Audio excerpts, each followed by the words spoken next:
jab, uppercut, leave you laid out on the floor. Try to duck and roll, hit and miss, now you counting stars. Should've practiced more, should've hit the mask, get out there more. Man, that you're the best. You gotta show me, son. Actions over words, baby boy. Is you real or what? Talking way too much, world come. Back sports, talking way too much, world come. Back sports, talking way too much, world come. Back sports.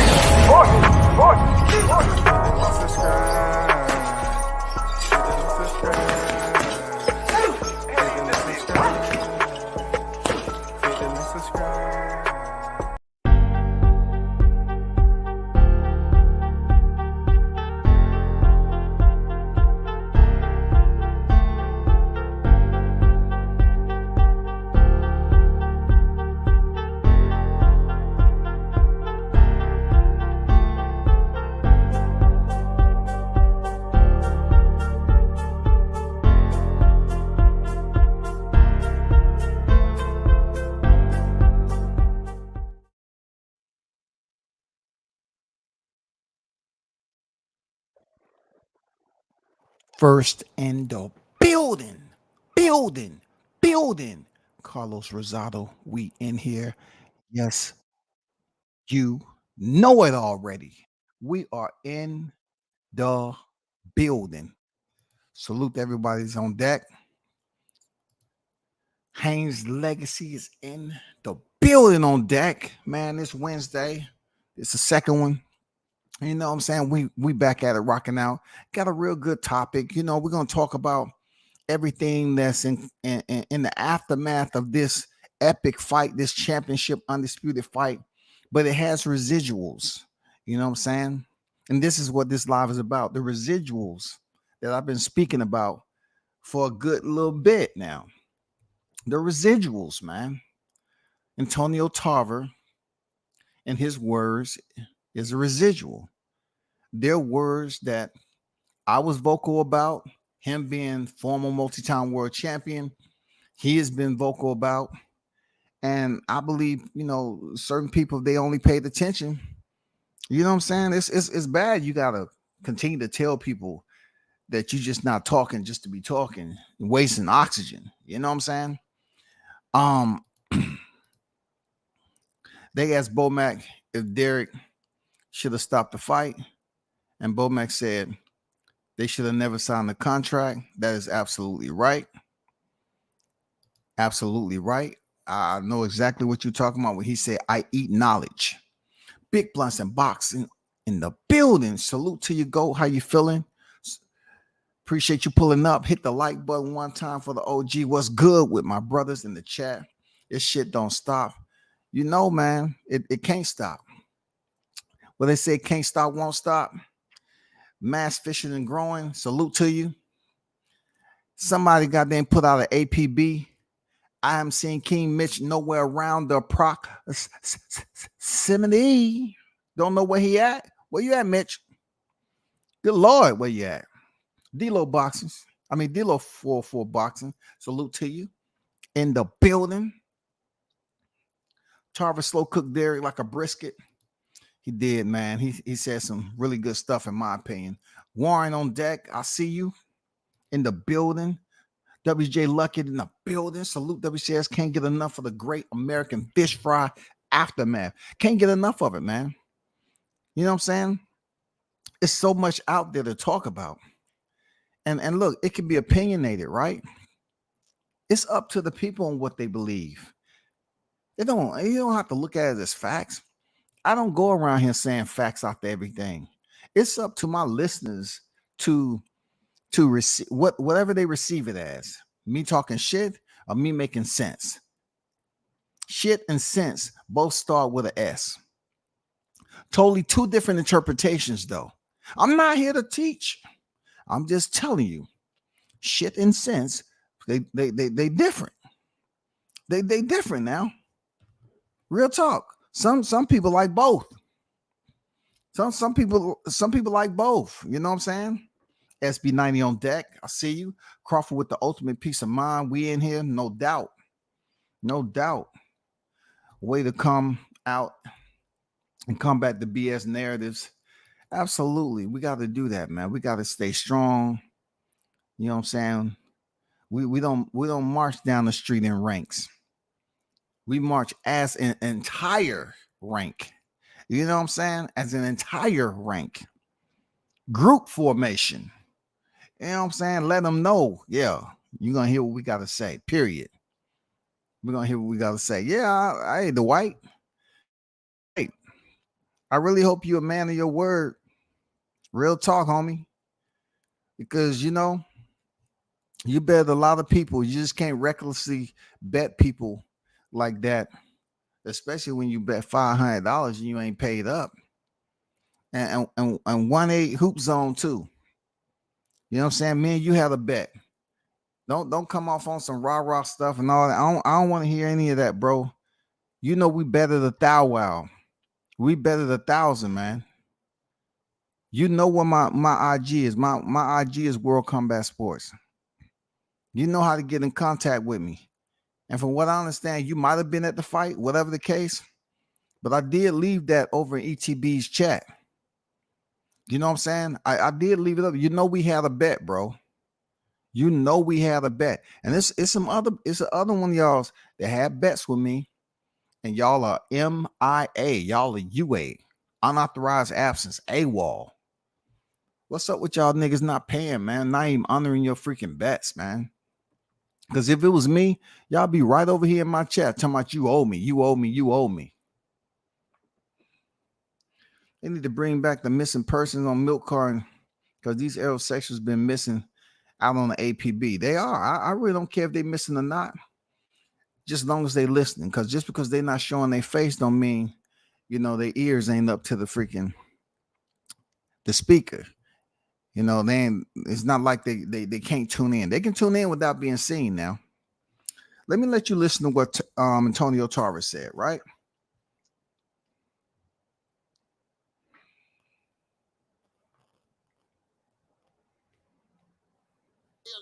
They crowning these guys trainers of the year and all this stuff, but we don't.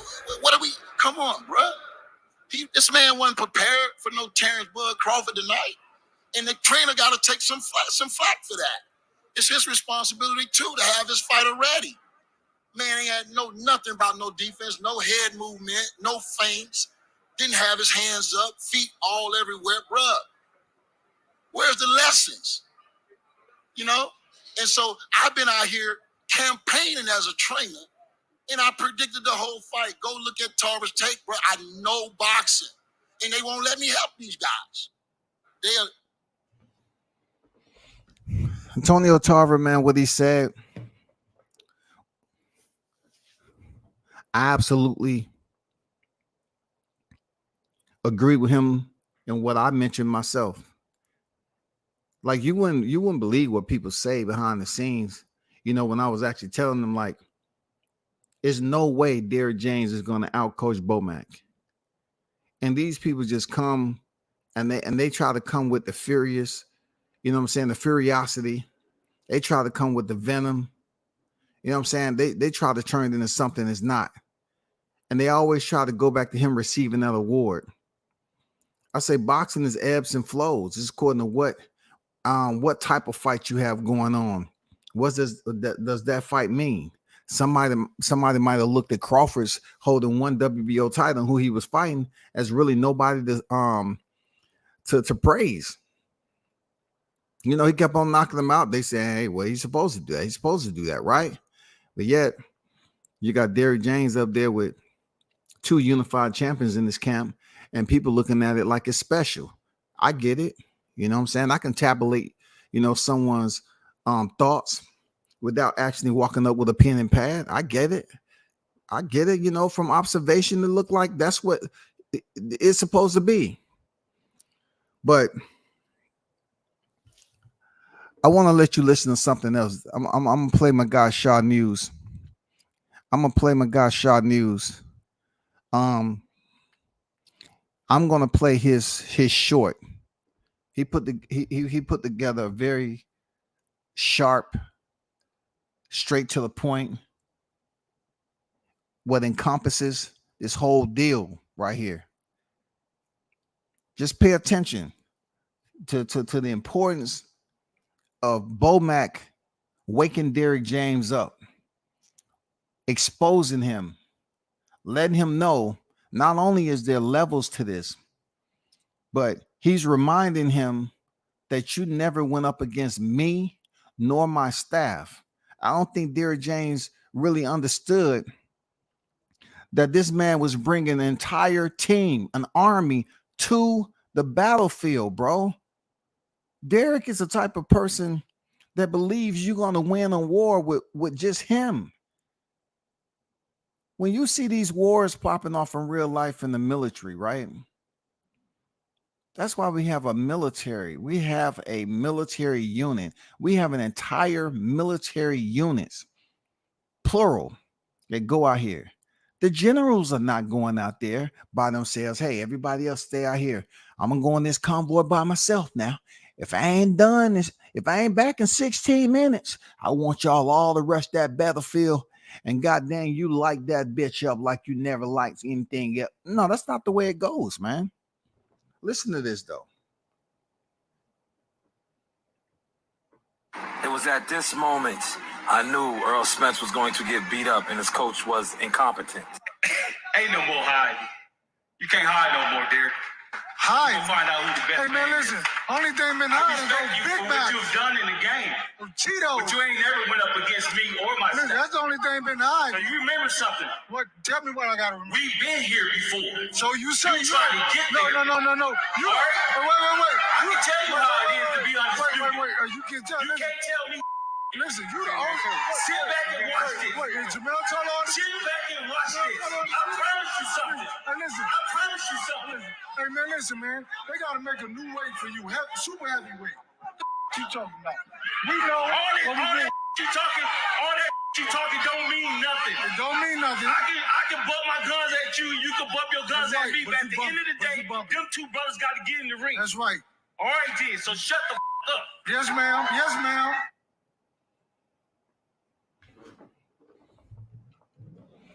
Bo Max says, sit back and watch this. He said, no more hiding. So since there's no more hiding, you had to come out. This is exactly what Antonio Tarver is talking about. When y'all finally came out for the world to see, your fighter didn't look up to par. Your fighter didn't look like a pound for pound boxer. It looked like y'all didn't come out with a solid, well-planned A, B, C, and D. It looked like you didn't have any OPTIONS. It seems like y'all didn't even think about the options. Where if you look on the other side, I have to commend Bo Mac being in the military and have to be in front of the troops. When you sit down at a table and you have to talk about certain things, and you have to talk about the mission, you just don't go in there and talk about the mission like we doing on a podcast. You have to talk about the entire buildup. What is the plan? What are the dates? How many troops are going to be a part of this mission? How many units are going to be a part of this mission? What are the necessary equipment that we need to make this mission work? And me dealing with communications, we were an intricate role player in communications, right? I feel that Bo Mac and them, their communication was great in speaking with one another. I'm talking about communication starts in training camp. They had to sit down and come up with a plan on how all this was going to come together. Notice I said come together. They had to sit down and talk about the plan. Bo Mac told Derrick James straight up and out, man. No more hiding. No more hiding, man. You never went up against me nor my staff. Come on, man. That shit was classic, epic. He said, sit back and watch this while Derrick James was busy up here talking about how a man looked. You got to salute what we was actually seeing take place. And that's what Antonio Tarver is at. Antonio Tarver is saying exactly what Bo Mac was saying. He was pretty much saying, you know what I'm saying? No more hiding, man. No more sitting up here acting like you're the best out here just because you fought opponents that it was easy to prepare for. You ain't went up against me nor my staff. You know what I'm saying? And look, I commend Antonio Tarver for going out here saying that it was nothing. He looked like he wasn't even trained. The trainer got to take some flack. No feints, no defense. No defense, no feints. What were we saying? No feints, no defense. What did we say when they was in the open workout? How are you going to slap your freaking fighter like that? No defense. What are you doing? You didn't even have a game plan, man. You didn't even have a game plan. Do y'all remember? Do y'all remember the orders? Now, I wouldn't say the orders, the instructions, the beautiful articulated instructions in the heat of battle, man. Listen, y'all. I don't talk about the military a lot, but I remember going down to the Pentagon and sitting in those meetings. I remember, being a general's briefer and talking about real world deaths, casualties, places we was over there to handle a threat, and people was actually losing their life due to our military presence because we had to. And you had to talk about, what unit was actually over there. How many casualties did we have, both U.S. and if we was in a foreign country? All that. Pictures, we had all that. Intel. I used to be the general's briefer down in Camp Lejeune, no cap. And the way, these fighters, Ryan Bomack, right? Antonio Tarver, they was both professional fighters. And I remember when the YTC was trying to compare their resume. And you remember what they used to say about boxers back in the day? That, boxers, it don't take to be a boxer, it doesn't take any type of intelligence. All you got to do is just go in there and swing for the fences. Well, when you listen to these guys talk, I've listened to Antonio Tarver give commentary. He gives great commentary. I like when Tarver, he gets into it, he gets motivated. You know what I'm saying? He really drops some knowledge on his commentary. But even more, Bomack is drops some hellified commentary if you listen to him talk boxing. He does, man. He drops some hellified commentary. I ain't gonna lie. Both brothers are very educated at what they do. You can't really look at what they did in their professional career, but as far as their intellect and their know-how and what they're seeing inside them, that four corner quadrant inside that boxing domain, they can tell you. They can tell you. Let's go back once again and listen to what he had to say to Bud Crawford. All right, you get a chance, counter that fucking jab over the fucking top. Sometimes turn that jab into a hook, all right? You don't have nothing left. You can stay on the inside. Catch and counter.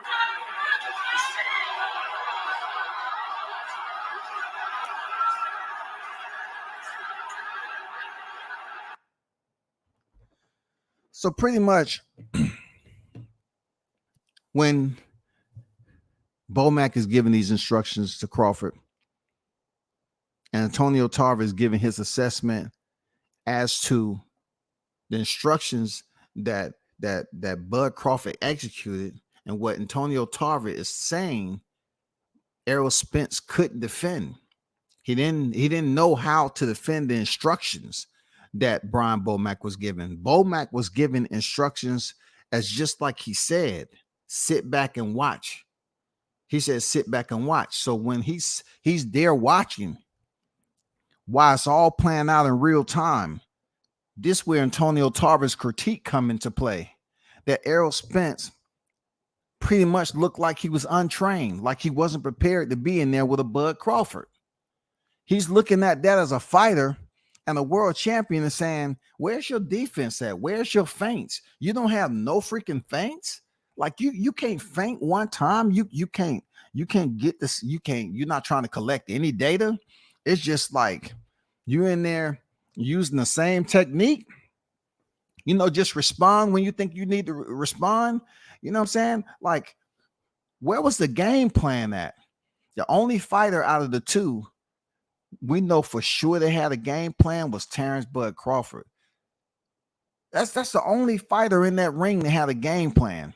Spence looked like he didn't have anything except his athleticism, his courage, his heart, and he was just going off what experience that he's been a part of in his career. That's all I seen. I just seen Errol going in there using whatever he learned from the Olympics up to this point. I'm talking about as an amateur all the way up to a professional. I didn't see anything different. I just seen him trying to see what Crawford was going to do. Sometimes if he chose to try to take the lead, he wasn't even punctual with this infamous jab that he's supposed to have. He didn't win the inside game. It's a moment in the fight where Crawford was pretty much not cross facing him, but you know, he had his elbow going across the top of Errol Spence's shoulder blade, just right below his neck, right up the top of his chest. And he was just trying to wait, you know what I'm saying, to see what he was going to do. And he had the left hand up. He had the right hand going across Errol Spence's chest, right? And Spence was like leaning on him. And then Crawford just shoved him off. And Spence went back like 2 feet, 2 to 3 feet, yo. I mean, like he easily just shoved that man off. But yet, when WCS was trying to explain to you all, not you all per se to the chat, but explain to you, the listeners outside who may be listening, right? I said wrestling is going to play a very significant role because with grappling and everything like that, even me learning some stuff about heavier opposition. Like I said, we used to grapple in the sand. You know, we used to grapple in adverse conditions to the point where you ain't going to be able to see. Eyes going to be burning, gritty, all that shit. So when I look at wrestlers, wrestling has changed so much. They used to say wrestlers only comfortable in the top position. But in order for them to get to the top position, it's a whole lot of body contact, the points of contact, wrist control. You know what I'm saying? Just gauging your opponent's movement. It's just so much go on with foot movement. You know what I'm saying? Trying the shifts of your opponent's weight and everything. Once y'all do lock up, it's a lot that goes on with wrestling. Both competitors on their feet, and that plays a very, very big role in boxing. Point taken again. If you look at one of my videos, shout out to Cannon Hands. You know what I'm saying? Michael Seals, who competed in there against Platinum Perry, Michael Perry. And Michael Perry was a former UFC fighter, but he competed in the combat triad. Michael Seals, light heavyweight fighter. He's been in there with Alida Alvarez and some other names with Top Rank. And he did the combat triad. Now, one of the rule settings in combat triad is that, yeah, you're going in at a box, but just like bare knuckle fighting, you can clinch and punch. You know what I'm saying? You can clinch and punch. And also, I believe you can hook behind the head and punch. Also. And he was talking about how Michael Perry was clinching him and how tight his clinch was on the inside, and how he just never felt that as a boxer before. So you had the sensei that was on deck, and we was with AT&T, Lima AT&T, right? And he was showing Michael Seals and Carlos how to clinch on the inside. You know what I'm saying? How that can be included into boxing, because you're clinching the same way. You know what I'm saying? You can hold somebody's arm and punch. It's not against the rules, but you just can't hook them behind the head and then punch in boxing. But like I said, you can do it in mixed martial arts. You can do it in bare knuckle fighting. You know what I'm saying? You can do it in other combat sports, even Muay Thai. You know, Muay Thai, you know, is you talking about different size gloves and all that, but the method for which you're able to apply your punch technique, it's quite different, you know, in each sport. But when you're talking about clinching and controlling your opponent's movement, that's where the wrestling comes into play with Terrence Crawford. That's why I told people, being that I follow mixed martial arts too, I said his wrestling will play a significant role. And it did. He had no issues. Whenever if he went back to the ropes and he put his back up against the ropes, that's because he wanted Spence. He was setting traps. When he threw that right uppercut and then the hook over the top, he wanted to bring Spence in there. He wanted Spence to come in through the front door so he can slam it in his face. He wanted to. It was a trap.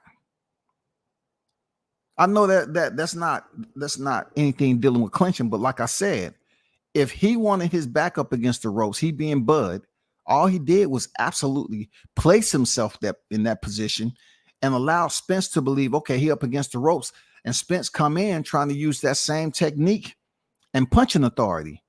And Crawford made him pay. His timing, when Spence decided to come in, he stung him with the damn right uppercut and came over the top with the hook. It was so quick, man.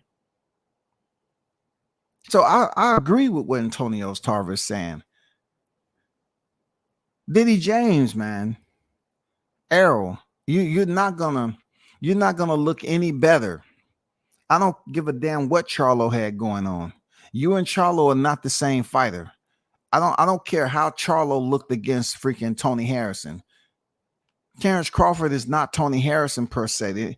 They both good boxers. I like Tony Harrison, especially when he went in there the second time. Tony can box now. But I'm looking at it like, just because you can come back there looking at film, who's to say that Derrick trained Jermell Charlo for the entire camp? And then the way he came in there with Brian Castano. Okay, kudos to you on a second go round. But this is not any kind of second go round. You witness yourself that you in over your head with Bomac. You witness you're over your head with the team in order for them to prep Bud Crawford to go in there in December and fight you. You're over your head, bro. You're not capable. I said Derrick James is not capable because I truly believe he isn't capable of out coaching Bomac and out thinking Crawford. You need more minds. Just think about it like this, right? If Derrick James believes that he knows everything there is to know about boxing, then he's going to go off what he believes because he's closed-minded. He's more so secure within the bubble that he resides in. He don't have to stay in the bubble, but he chooses to because he feels like he wants to be in charge of something. Like Derrick, if you look at his boxing career, he wasn't in charge of his boxing career. If he was, per se, WCS will put it out there. That's exactly what I'm talking about. If you was really in charge of your boxing career, it ended up the way it did, and all the sporadic, different rounds, you fighting 6 rounds and 10 rounds and 8 rounds, whatever you was doing, you was all over the place.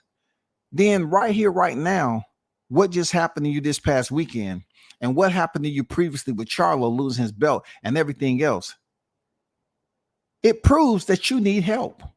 You need other like-minded individuals to help you prepare for this next fight. You need other like-minded individuals that you respect enough to sit down and you all talk. There's no need to bring anybody else in the camp and you let them go. And you think I haven't heard about that? I've heard about people that's been in the world-class furniture store.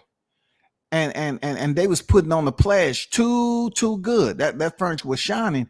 And Derrick said, "No, we don't need you around here no more." And they actually knew boxing.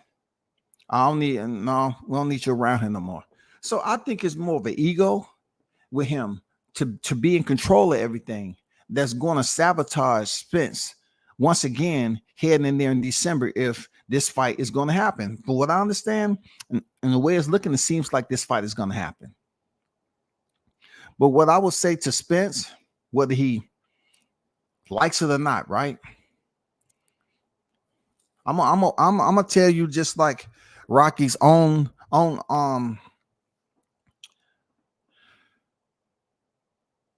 on-screen wife. I'm gonna tell you, like Rocky's on-screen wife. She told him, "You can't win." You can't win with Derrick James. You can't even be competitive with Derrick James. He just ain't the one. Bo-Mac put it out there. There's no more hiding what you've been doing in your career. It's no more hiding. And that was extremely profound because he's letting Derrick know now you got to come out and you got to deal with the team that's been there already. We traveled those roads before. You don't know? Have you looked at the box rec? We was there already. It may have just went 3 rounds, but still, they've been there already. They've been to the Postals. Postal was a solid fighter. Undefeated. We don't have to go down the whole list of competitive fighters that Bud stepped in there with. But Spence, you can't win with Derrick James. You can't win, bro. You cannot win. He cannot and will not outcoach that Omaha team. You cannot do it, bro. Your way as a coach is just like your career. Yeah, you was able to get some athletic fighters, but it's not it, Spence. You're not going to be competitive. You want to come in here in the second go round and at least be competitive. You want to improve upon that, not improve to the point where you can go to the 11th round, but you want to go in there and improve as far as your performance value. Your performance value sucked. You got dogged walked in there, really, and he wasn't even fighting you. He didn't even put on the kill switch. He straight up boxed your ears into the canvas, man.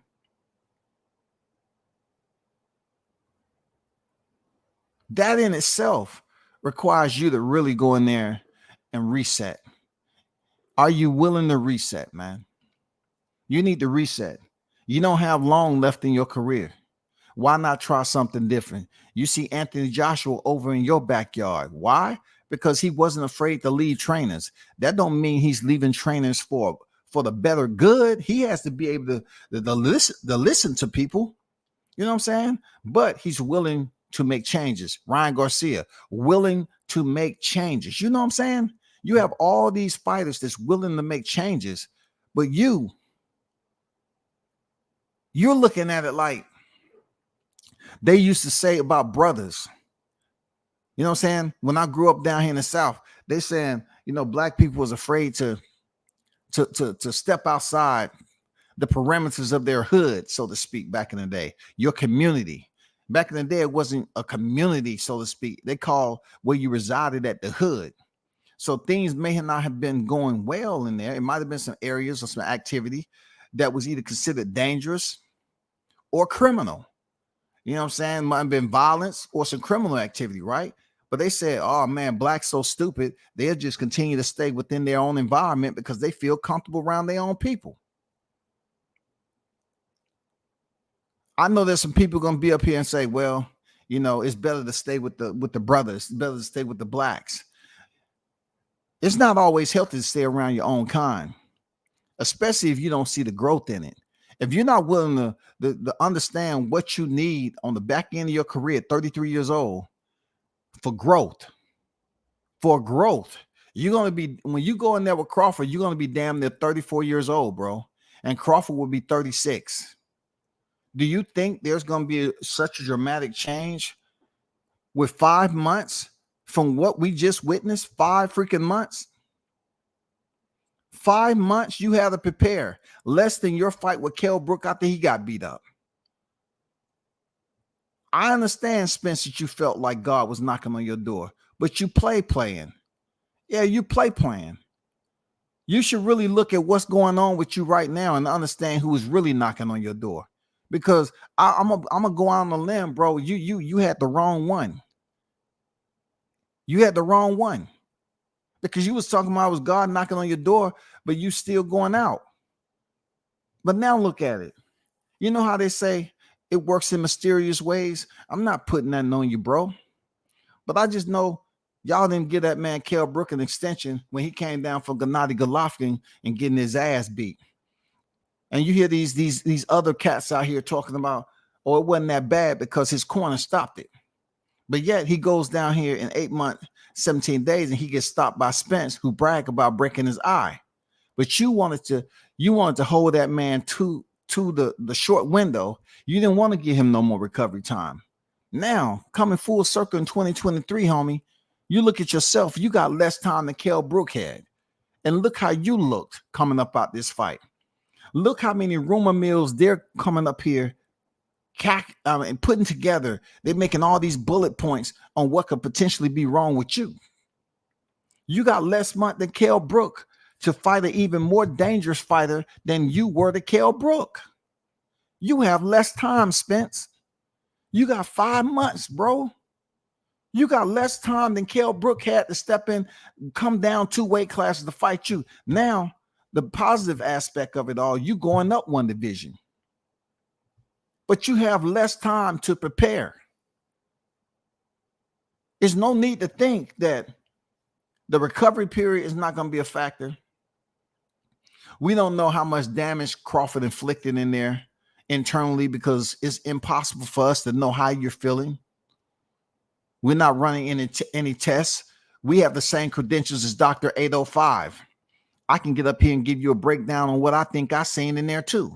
But at the end of the day, brother, they don't say karma's a bitch for nothing. Because you sure enough didn't want to give Kell Brook any more time than he wanted. But now you don't have an option. Contractually, you have to fight Terrence Crawford before the end of 2023. That's a fact at it. That's a fact. And the beating that you took places you in the same position as Kell Brook. But the shining light, that one angel that looked out for you, you going up in weight. You going up in weight. So basically that extra 7 that you don't have to cut, it might have been an angel looking out. But what we know for a fact is that you only got 5 months, bro. And that right there, my friend, that's a short window to deal with, right? That's a whole lot. You still get a solid 8. You get a minimum of 8. Even with your suspension, you still get 8 weeks. It's all about, you maintaining weight this time and don't have to chop weight down. You know what I'm saying? And running up that freaking Charleston, that 5-mile hill over there.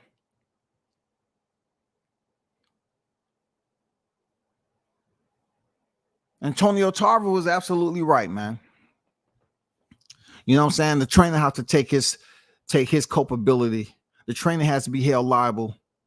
It's just not going to work out. Now, I can't say anything about people, teams not hiring him to train their fighter. And because I don't see any fighters that Tarver has put out.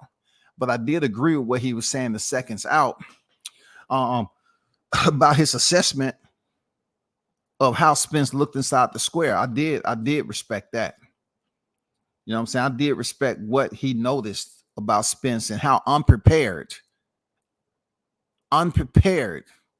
Spence was inside that square. It was bad. Let me get to this freaking chat. The hottest in the game. You already know. You already know, man. You should have known the demented aerosexuals ain't gonna pay their damn rent. How they gonna pay you? Well, I was giving them the benefit of the doubt, man. I'm gonna do a little bit more praying after I get off this live and see if the angels can bring my money, and drop it in my window. I think it's still some faithful storks out there. If they can find some storks and wrap that little, thing, around in those storks and give them the address like Mike Tyson's carrier pigeons, they can land in my window and goddamn drop that money off now. Or we can even cut that short and do it via Cash App now. Come on, pay up, y'all who owe me. Come on, man.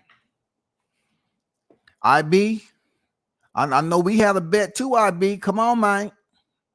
Shout out to Mr. Gumbo, a.k.a. Hot Grease, Mr. Sucker Free on deck. Salute WCS, my big bro in the chat. Family driving and listening. Daytona, Ohio. Dayton, Ohio. I said Daytona. Dayton, Ohio. No doubt there. Be safe out there in the streets, man. Yes, sir. You know what I'm saying? Wheels to the road. You know what I'm saying? My guys up there too, man. I got some Marines that's up in Dayton, Ohio too.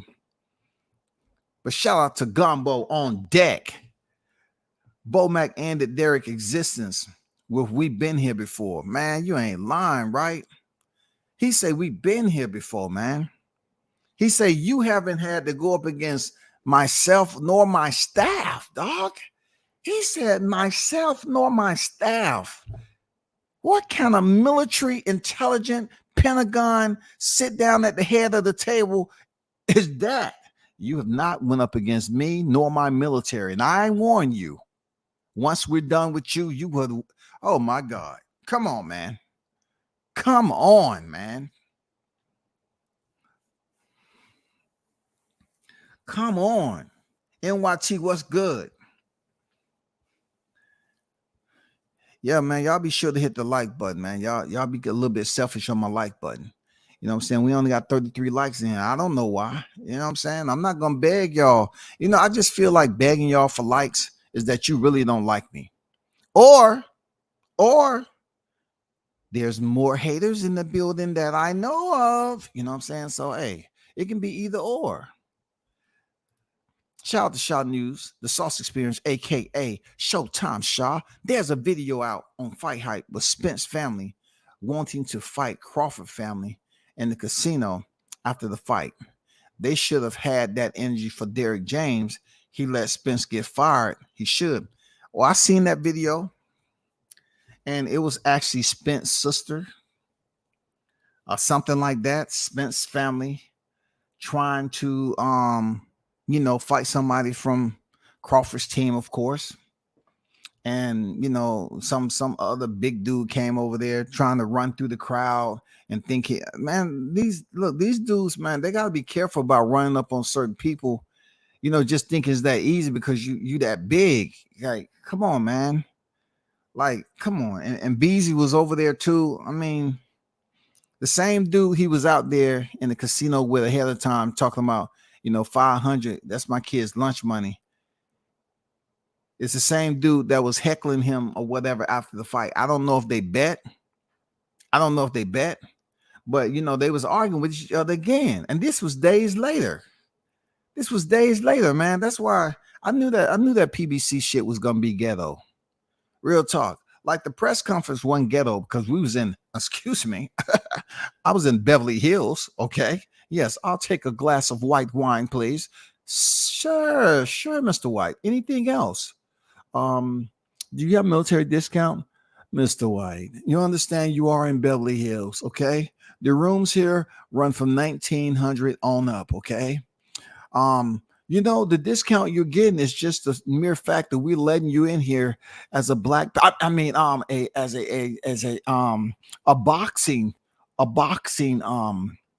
media guy, okay? So don't think we have a little measly 10% off. This is premium that you're getting. You know what I'm saying? If a glass of wine costs $60, that's what it costs. If you can't afford it, sir, please call an Uber and go elsewhere down the block, okay? All I asked was a military discount. They told me you ain't in the ghetto. I will say that PBC had a very nice, freaking Beverly Hills presser. The food they serve, I didn't eat any, right? But it was very nice compared to NYC. It's almost like NYC. They didn't goddamn do shit. They didn't give the bag lunches with bologna and government cheese and a Capri Sun. They didn't give y'all shit. But the media had free food up there in Beverly Hills now. Shit. Back to the topic, please. Have stopped the fight earlier than the ref. Shout out to Exo Factory on deck. OG WCS, I'm on deck, big bro. Let me check my smart text before I hit send. It's all good, man. You know what I'm saying? We are imperfect. G on deck. I'm really happy for Terrence Crawford on his 21 million and 700,000 plus pay-per-view success. Everyone was wrong about Bud business moves with BOK Prime, also because he stayed active and made 10 million. Okay, G Roy, you bring me to this. I want y'all to hear something right quick, right? Hold on. This is Bud Crawford. Hold on for a second.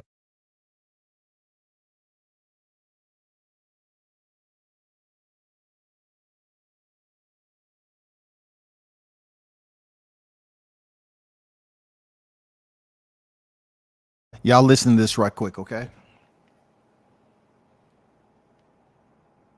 Crawford is one of the best I've ever seen don the gloves. I appreciate you. I appreciate you. You know why? Because if it wasn't from you, this would never happen. So I appreciate you. You're a hell of a fighter. You already know that. I didn't even gotta tell you that. Yeah. I appreciate this opportunity.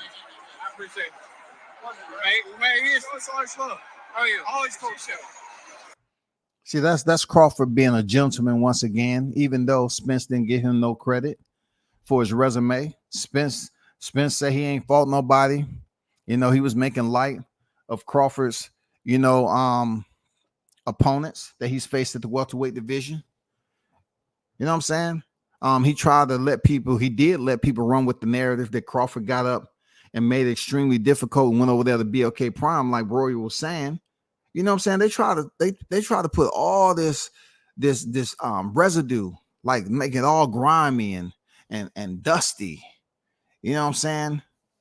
They just try to dirty the waters and just make it all foggy.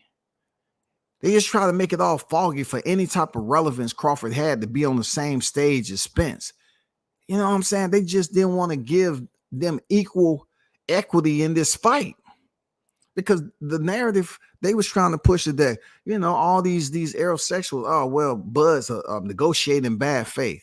You had grown people, unfortunately black people, going around here like they just learned that the first three letters of the alphabet is CBA. You know what I'm saying? Bud negotiate in bad faith. He moving funny. You had grown ass men. He moving funny. Like when I was growing up, if a man was moving funny, that means his ass was freaking a sissy. And he was walking with a little bit too much swivel in his waist growing up. And believe me, when I was growing up, you didn't see him too often. So it was like a shock to see him, right? But in this particular case, it was grown men talking about Bud's moving funny. He negotiating in bad faith. He couldn't do nothing right. He got up and walked away from the negotiation. All these people that claim that they know everything about everything couldn't produce one piece of document. But yet, knowing everything Bud had to deal with in between the time where he got up and made a very, very smart business move, like Roy just said, went over to BLK Prime. He fought David Avenesian for a nice check. And then we had the opportunity to finally see these guys fight in the ring. After it all plays out and it's done, they're done, and Crawford is crowned. He goes over there to Spence, even though he whooped his ass. He told him, without you, this wouldn't have happened. You know what I'm saying? Even though both of them make the fight happen, and Crawford is just being polite, because without Crawford, this fight wouldn't have happened. Seriously, without Crawford coming to the welterweight division, this fight wouldn't have happened. That's facts. Whether you want it or not, I could care less if you believe me. But if Crawford wouldn't have came to the welterweight division with the resume that he had, this fight wouldn't have happened. Because with that resume, he came up here from 140 undisputed and fought the low level, you know what I'm saying, supposedly opposition, placed him in a position to become a rival of Errol Spence Jr. before they even step into the center square. Before they even stepped in the center square, y'all. Crawford came after Thurman. Thurman was already there with 2 belts. Crawford picked up the one from Jeff Horn. Errol Spence and Thurman never became a rival, and they was already there under the same promotional banner. But yet it took a fighter from across the street, so to speak, signed with Top Rank, to go in here and start knocking them down. Knocking them down, one after the other, TKO, KO, knocking them down. causing a buzz. Damn, Crawford, man, he ain't no joke, man. Him and Spence, sooner or later, they're gonna have to cross paths. Then the talk start going. Oh man, Spence doing all the heavy lifting. He's doing this, that, and the other. I'm so glad that we don't have to hear grown black men talk about negotiating in bad faith, heavy lifting, low-level opposition, moving funny. All of that shit made no difference to the ass whooping that we witnessed July 29th under the bright lights, aka named the T-Mobile Massacre. The T-Mobile Massacre. My son asked me, Dad, you have a minute? Are you busy or not? No, we good. I just want to get some things straight. I heard of the Valentine's Day Massacre. Yeah, you heard of it? Yeah, I heard of that. Yeah, I remember us talking about it in school and everything. And there's been some other massacres, but this T-Mobile Massacre seems like it's pretty fresh. Who you know somebody that passed away or was a casualty of the T-Mobile Massacre? Because I know T-Mobile, the one you're talking about in Vegas. I heard your live streams. Yeah, I know it's in Vegas. I say, yeah, I actually know exactly who this person is. For real? Do you have any, like, a link that I can watch? I say, no, son, I don't want you to see this because you're not an avid boxing fan like me. So I don't want you to be able to look at this and say, oh my God, that beating was barbaric. Daddy, how can you look at such? This guy, he can't be on the same level. See, at that point in time, I really couldn't break it down to my son and tell him, hey, listen, they're actually on the same level. They're professionals. They just, no way. You're lying. You always told me about integrity and being an honest man. Okay, especially a black man. But you're lying to my face right now, Pops. I don't like it. I don't like it. I might be young, but I'm not stupid. I might be young, but I'm not stupid and naive, man. That right there was barbaric. Oh, shit, it was barbaric. He said it was barbaric. Damn, Unique Don, what's good with it, bro? Carl on deck, I see you. He said it was barbaric. Joseph Bailey, what's good? I can't make this up, people. You know what I'm saying? But I wonder, right? I wonder when it comes down to what I put out there. And I mean it too. I truly believe that it's not going to go down any better than it played out in July 29th. I just don't see it happening. I don't see it at all, people. I don't see it, period. I don't see it at all. Unfortunately, it's not meant for me to see. I've been covering the sport too long. Derrick isn't it. If Derrick was a Marine, right, I would have to counsel him on areas of his performance that he may not be able to excel in. Like, not everyone that come into the military is meant for the military. Even though they may make it out of boot camp, doesn't mean they're going to go out here and just shoot to the top and be the at the top of the chain of command at one day. Once they put in their time, 15, 20, 25 years or whatever. Some people may shock you. They come in, they all timid, frail, and they go out there and they shine as a leader in the military. It's done happen. It's done happen. But for Derrick, I just don't see where his leadership skills at. I see it in Bomac. I hear him. I hear it in his voice and how he articulates that he does have leadership qualities in him as a trainer. That's probably a good reason as to why Bud Crawford listens to him, being that Crawford's going on 36 years old And he's still up here listening to Bomac as if he respects what he's talking about, bro. He respects Bomac enough to go out there and actually execute the plan. It's just not like he's talking to Bud and Bud's going out there doing his own thing, like the Charlo brothers. The Charlo brothers, they get told shit and they go out there and do what the fuck they want to do, bro. You know what I'm saying? Derrick tell them to take 2 steps to the right, to avoid that. They take 2 steps to the left, 2 steps back, do a pirouette, and goddamn bounce off the ropes and do some WWE shit and then try to throw a punch. They're not listening. Errol Spence, whether he listened or not, I believe he did. I believe he did. I believe he was absolutely listening, but he was only listening enough to the quality of instructions that he was given. And the quality of instructions did not match the curriculum that he was dealing with from Bomac. Bomac said it was an honor for him to coach against Derrick James. And he showed that. He said, it's an honor for me to beat your ass. It's an honor. I eat knowledge. I eat knowledge.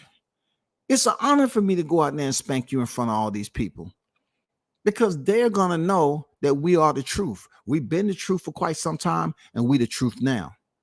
He whooped his ass, man. He whooped his ass in front of everybody. And look, just think if Tarver is feeling this way, and a lot of other people that was talking all that yin and the yang and the goddamn shit stains, well, guess what? They done changed over too.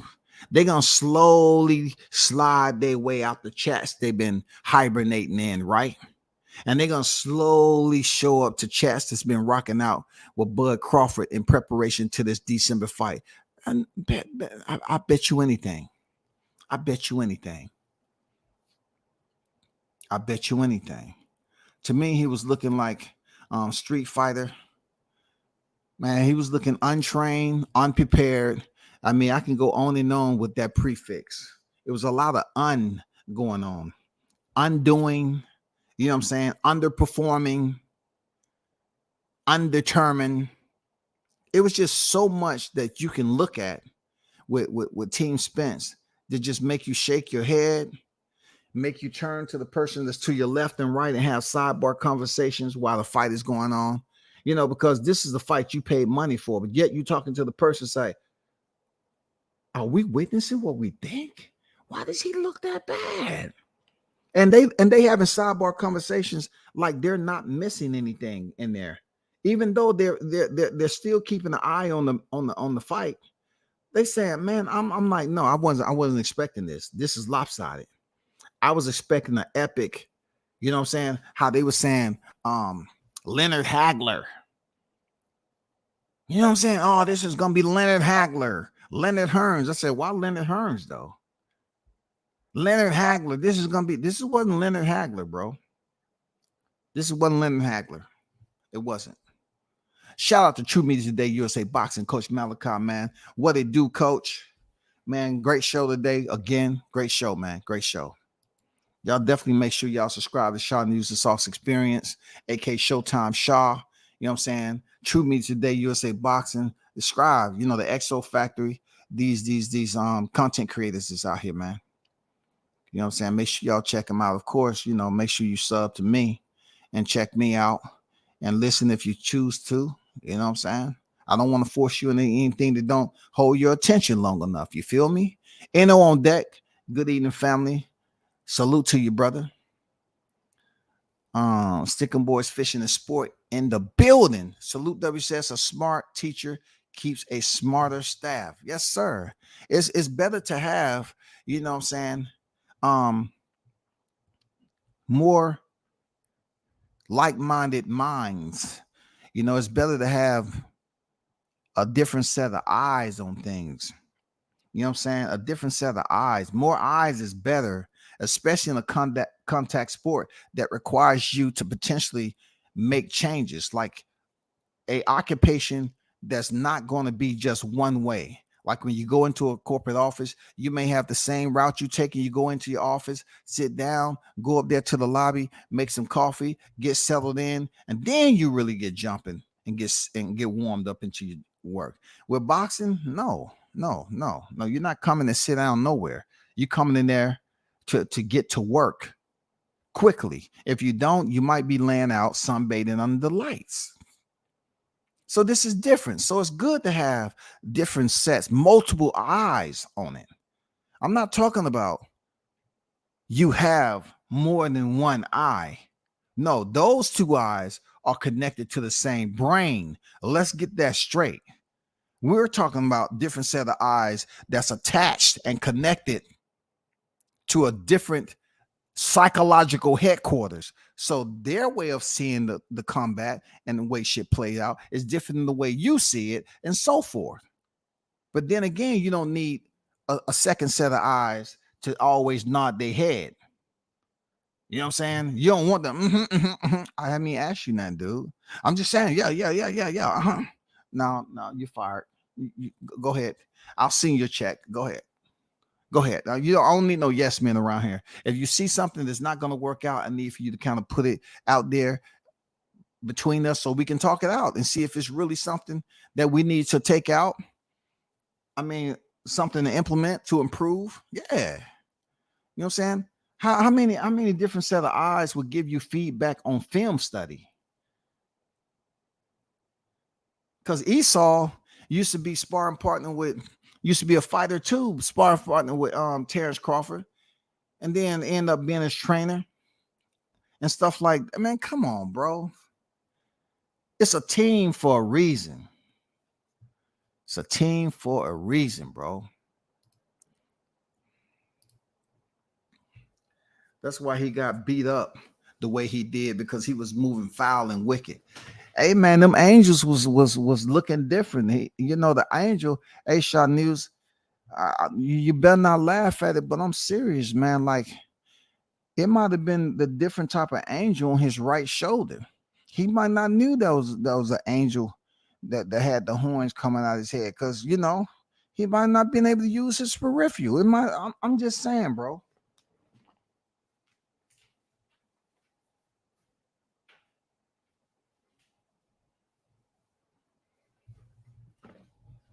He might have not seen that angel on his shoulder that was up to no good. He might have just felt it walking around and heard it talking to him, but he really didn't look over there and say, "Nigga, get off my shoulder, man." You're up there telling me. He might have thought, I can't tell you what he was thinking, y'all. Jerome from Snowball was telling Derrick James, teach a young man how to squabble. I would say this. Errol know how to squabble, man. Now, Errol know how to fight. I ain't gonna lie. Errol can fight, man. You know what I'm saying? But Bud, he wasn't in a fight. You know what I'm saying? Errol was more so fighting for sustainability. Errol was trying to fight to get on track. After you get sit on your ass there early in the fight, the embarrassment sets in and everything else is going on. I mean, you have a lot that's twirling, like the circulation is different. Like the vortex becomes a whole lot of debris of doubt.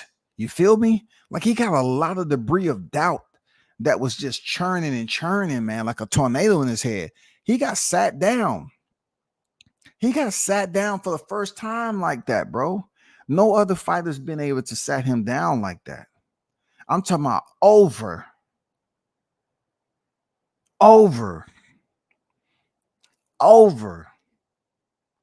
Just like Marshawn Lynch telling, how he enjoys running through the middle and shoving it down, running down motherfucking throats of his opposition over and over and over and over and over, dog. You know what I'm saying? God damn, dog. That shit was brutal. Appreciate that, coach. You know what I'm saying? Coach be over there telling people, I ain't dropping the phone lines. Y'all better come up with 100 and goddamn 17 and a half likes. I ain't mad at you, man. I'm not mad at you. Do your thing, man. You know what I'm saying? No doubt about it, man. Keep that shit burning. Real shit. Make sure y'all support him, man. He's burning up over there, man. He got them flames going over there, man. You know what I'm saying? He was scorching them dudes today. Coach Fire show today, True Beats today. Willie Cole phone call resonated with me the most. Yo, man, definitely hit the replay on Coach Show, man. He's changing levels. You know what I'm saying? Changing levels. But I wouldn't mind trying to, get Riley's number, the voiceover. You know what I'm saying? She's aged pretty good, Coach. You know what I'm saying? Huh? I don't know if you had a chance to talk to her yet, but hey, she's very talented. Now, I don't want her talking in her Riley voice to me unless we over candlelight dinner. I'll say, okay, cool. You know what I'm saying? Just me and you. Ain't too many people around. I don't want them to hear you talking shit to me like that and think I'm a punk. But girl, you have aged well. Bro laughed my ass off when Bud shook Derrick's hand after the fight and still had his glove on. You could see Derrick try to check Bud's. Yeah. He pressed his thumb in the knuckle, trying to check him. I seen him. Yeah, you're right. Good attention to detail. Yeah. It was awkward. You know what I'm saying? It was awkward. He tried to do the Billy Collins, when Billy Collins' father, shook Luis Resto glove, and that right there made history. They end up sending that man and Panama Lewis to prison. You know what I'm saying? When they shook his hand, when Billy Collins' father, Collins Sr., shook his hand and found out there was barely any padding in there. You know what I'm saying? That look, he can sit up there and try to goddamn check gloves all he want, man. That just goes to show you he's willing to stoop to that length outside of his lack of coaching to think that Bud and Bo Mac then was cheating. You know what I'm saying? What was he looking to find out? What were you looking to find out? If you would have, if a glove would have felt a certain way, he made an impulsive decision and the call the commission over there and say, "Hey man, check that glove," and nothing came out of it, it would have made him look even that much worse. Truth be told, but that's a good lineup. Attention to detail. I wasn't really paying attention to what you just mentioned. I just know it was an awkward handshake. Like it was just an awkward handshake. It was an awkward meet. Now it makes sense. If he grabbed his glove or whatever, man, forget that nigga, man. Bud really exposed every fundamental flaw Errol had in the ring. How many, bro? How many fundamental flaws are we talking about? How many? Starting with something that couldn't be fixed. The way they had him doing cardio to drop the weight outside the ring. How many flaws, Carlos, can we tally up? Starting with him dropping weight. Who came up with the idea to leave a heat wave in Texas over to Vegas and get in the heels of Vegas? You came over there early, but who came up with that decision to put you out on the heels to lose weight? Why would you think your quads and hamstrings and calf muscles would recover enough to change up what you had to go through in the ring? You are a flat-footed fighter. So if that was for cutting weight, wasn't there a less extreme way to go about cutting weight?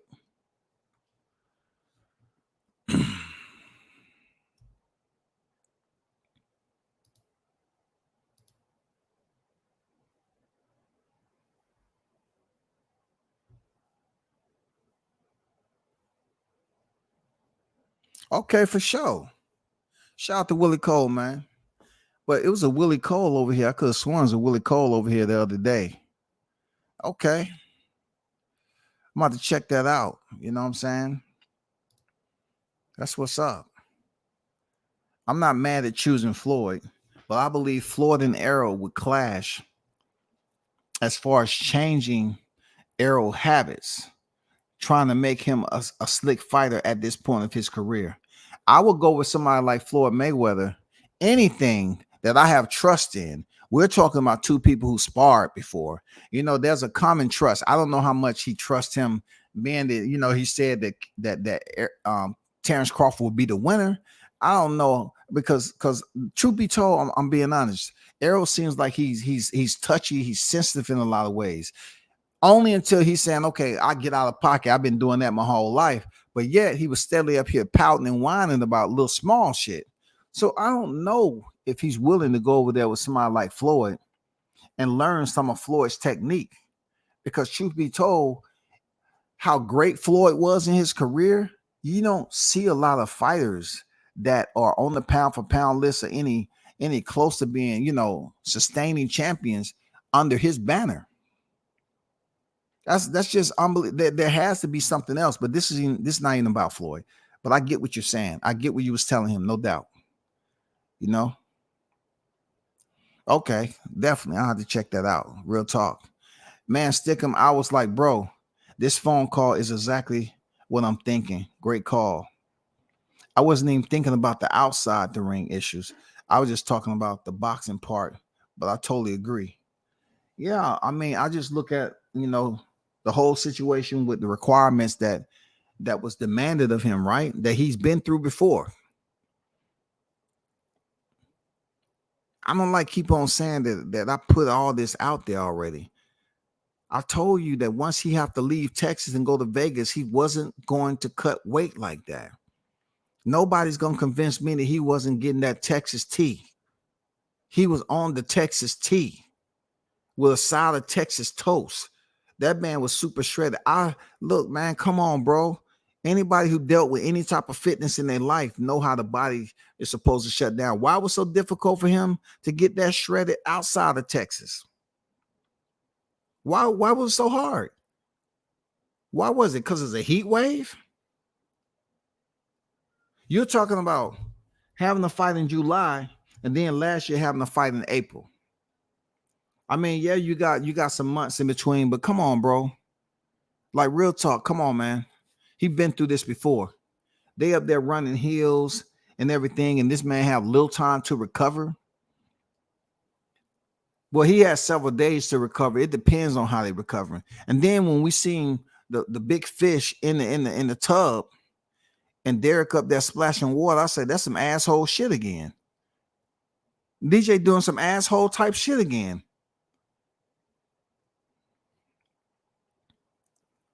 He's up there splashing cold ass water on somebody's back, man. Come on, man. That's another. Hey, Spence should have terminated his ass when he did that shit. For real. Why are you gonna flick some water on my back? This motherfucker, this shit cold as hell, bro. Derrick James officially become a citizen of the UK. Well, you know what? I think he'd have a better boxing coaching career over there. Real talk. If he ever chose to shut down the furniture store over here and go over there to the UK, he probably could do a lot better. Seriously.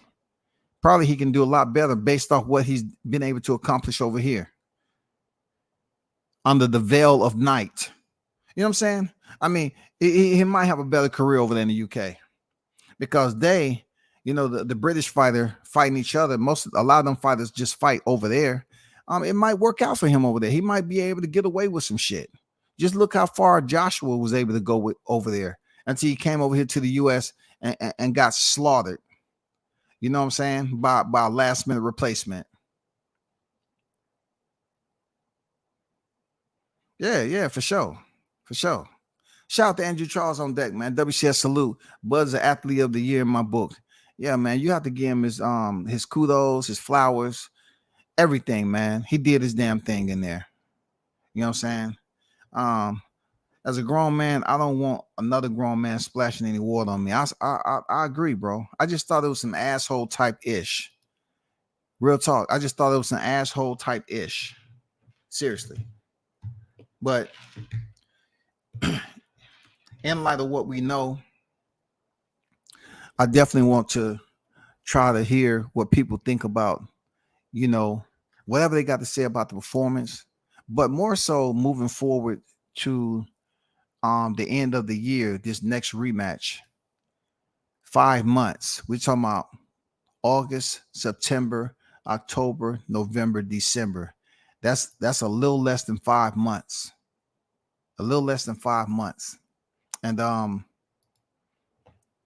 what direction do you believe that Spence can take for whoever the coach is. You know what I'm saying? Who can he take?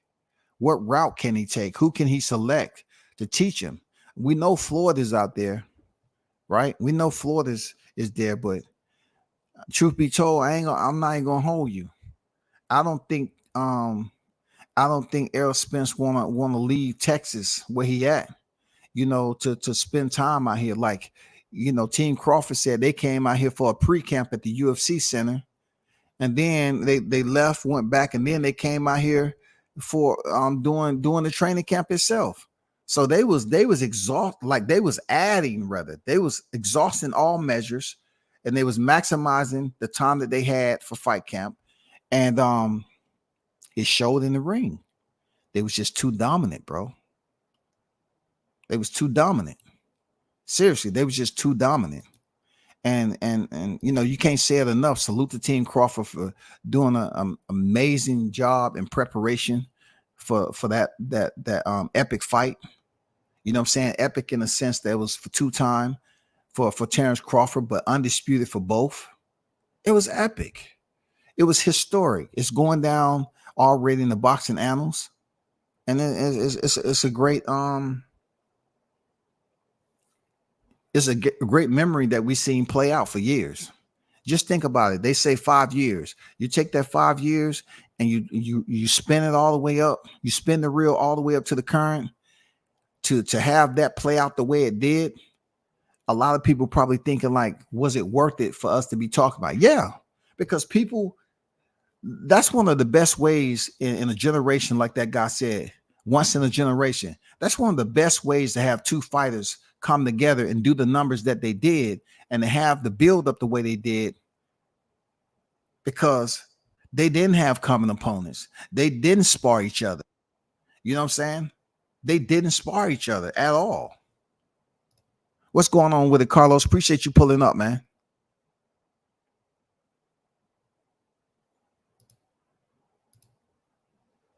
You there? Can you hear me?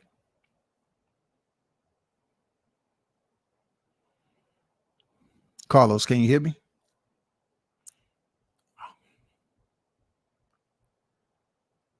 Oh, he might be doing something. I dropped the link, y'all, for anyone who wants to speak on the fight itself and what we have in store for the rematch. A lot of people are thinking, some people say he shouldn't take the rematch. Some people believe that he should. When it comes down to boxing is a full contact sport. It's tough. And at the end of the day, some people are just like unwilling to show Errol Spence that empathy that he may think, others may think he need. Why? Because he got beat up, and everything start like flushing itself out. They start thinking about the accident. They start trying to come up with balance issues. They start coming up with logical issues, all that shit, So, that's where we at with it. Hey, what's going on, pound for pound? Hey, peace. What's going on, brother? Peace to the panel. Peace, good brother. How you doing? I'm good. What about you, man? And I'm, know what I mean? Supposed to be starting this gig this week, know what I mean? So it sounds like a good job, right? I start this gig, I'm gonna save my money. And the next fight, I'm put everything out. Listen, I'm saving up for the bag. And when That's what's up. Charlo decide to come fight Crawford, I'm gonna be ready for that bag right there. That's what I'm like, you know what I mean? Hey, come on. Y'all gotta give me some props. Because no matter where I was at, when they was talking crazy, I used to always hit them and gas them up like, so put the bag on it. So put the bag anywhere I was at. On these channels and in their comments. You know what I mean? So I gassed a lot of them up. Come on, y'all gotta give me my props. I mean, yeah. I'm glad y'all got paid. And I ain't had the bag for it. Damn it. So from what I hear, you sure this is gonna happen? You for sure this is going down? You know what I'm saying? Charlo? Even with the Charlo fight, that's you sure it's going down to the point. Who you betting on, first of all? Oh, Crawford by knockout. Okay, so that's not going to be until next year. I'm talking about stuff that's this year, dog. Oh, so he got to get an in-between fight? Who? Crawford? Crawford's next fight supposed to be Spence, man. That's what I was talking about. That's, I thought you meant the Charlo, bro. no. I'm thinking, Easy work. hey, brother. I'm thinking they might want to chill out though. If they want to, you said they got like 5 months. No, contractually, come on. They're not going to jump back and fight camp within a 5-month span. Contractually, they supposed to have a rematch. And from what we know, Errol Spence already enacted the rematch clause, and they only got 5 months to the end of the year. Brother, I don't think they ready, brother. I mean, if you want to change your mind, we think that something like You I don't might be know. talking about Spence. Spence is the Yeah, only yeah, one that might not be ready. What's yeah. That's good what with I'm it, saying. Carlos? What's up, WCS? Hold on real quick. Yeah. Yeah, they might want to renegotiate. My bad. I was looking for the strays. But I thought I saw one, but he was across the street. All you gotta do is goddamn toss them crumbs out there, Carlos. They'll pick it up. I thought I saw one, but that wasn't one. That wasn't a stray. So I know they still hiding. I know they still. Man, what can you really say, man? What can you say about this fight, man? I know everybody did the same thing I did when he got that first knockdown. I almost flipped my whole house. When that man knocked that house, man, almost ran through my whole house when he almost knocked me out. I knew from that point on the fight was over. I was like, it's a wrap. If he had 30 more seconds in that second round, it would have been done in the second round. You're right. That's how That belt saved him. That belt. Man, Hey, Bowman look. said he shouldn't even sign the contract.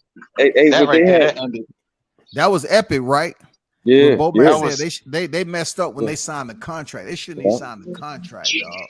Yeah. Hey, but y'all see Right him next to staggering? Russell Westbrook. Y'all seen him staggering the first time he got up? Yeah, he was hurt That's pretty what I said. good, He was man. hurt. That man was hurt. That bell saved him, G. That bell saved him. Do you believe Bruh, do y'all believe that it's enough time for him to make those adjustments based off what he witnessed? Do you think he actually remembers what he witnessed in there with Crawford and what Crawford was able to do? It's like he was doing everything so surgically. Was Spence paying attention? Because Derrick wasn't paying the fuck attention. So Team Crawford ain't gonna tell Spence what he need to change.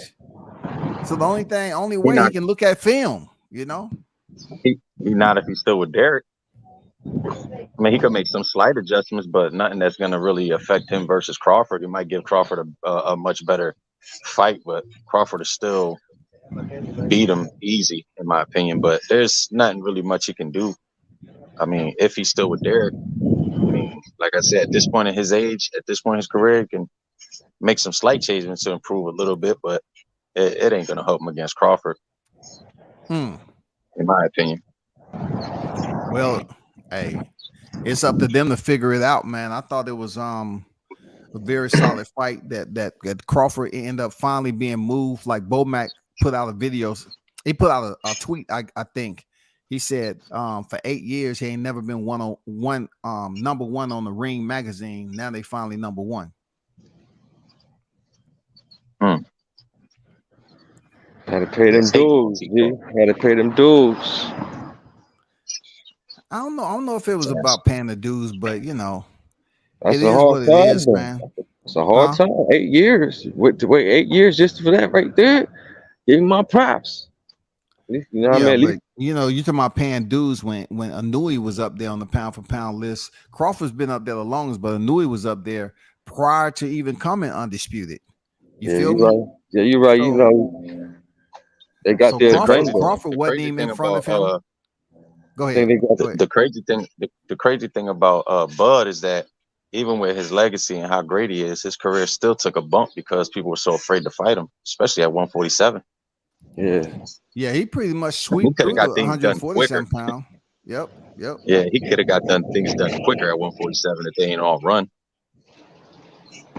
I just think it was wild how Crawford came up there and fought a guy who they considered to be easy work, and then nobody else could take the title off of him.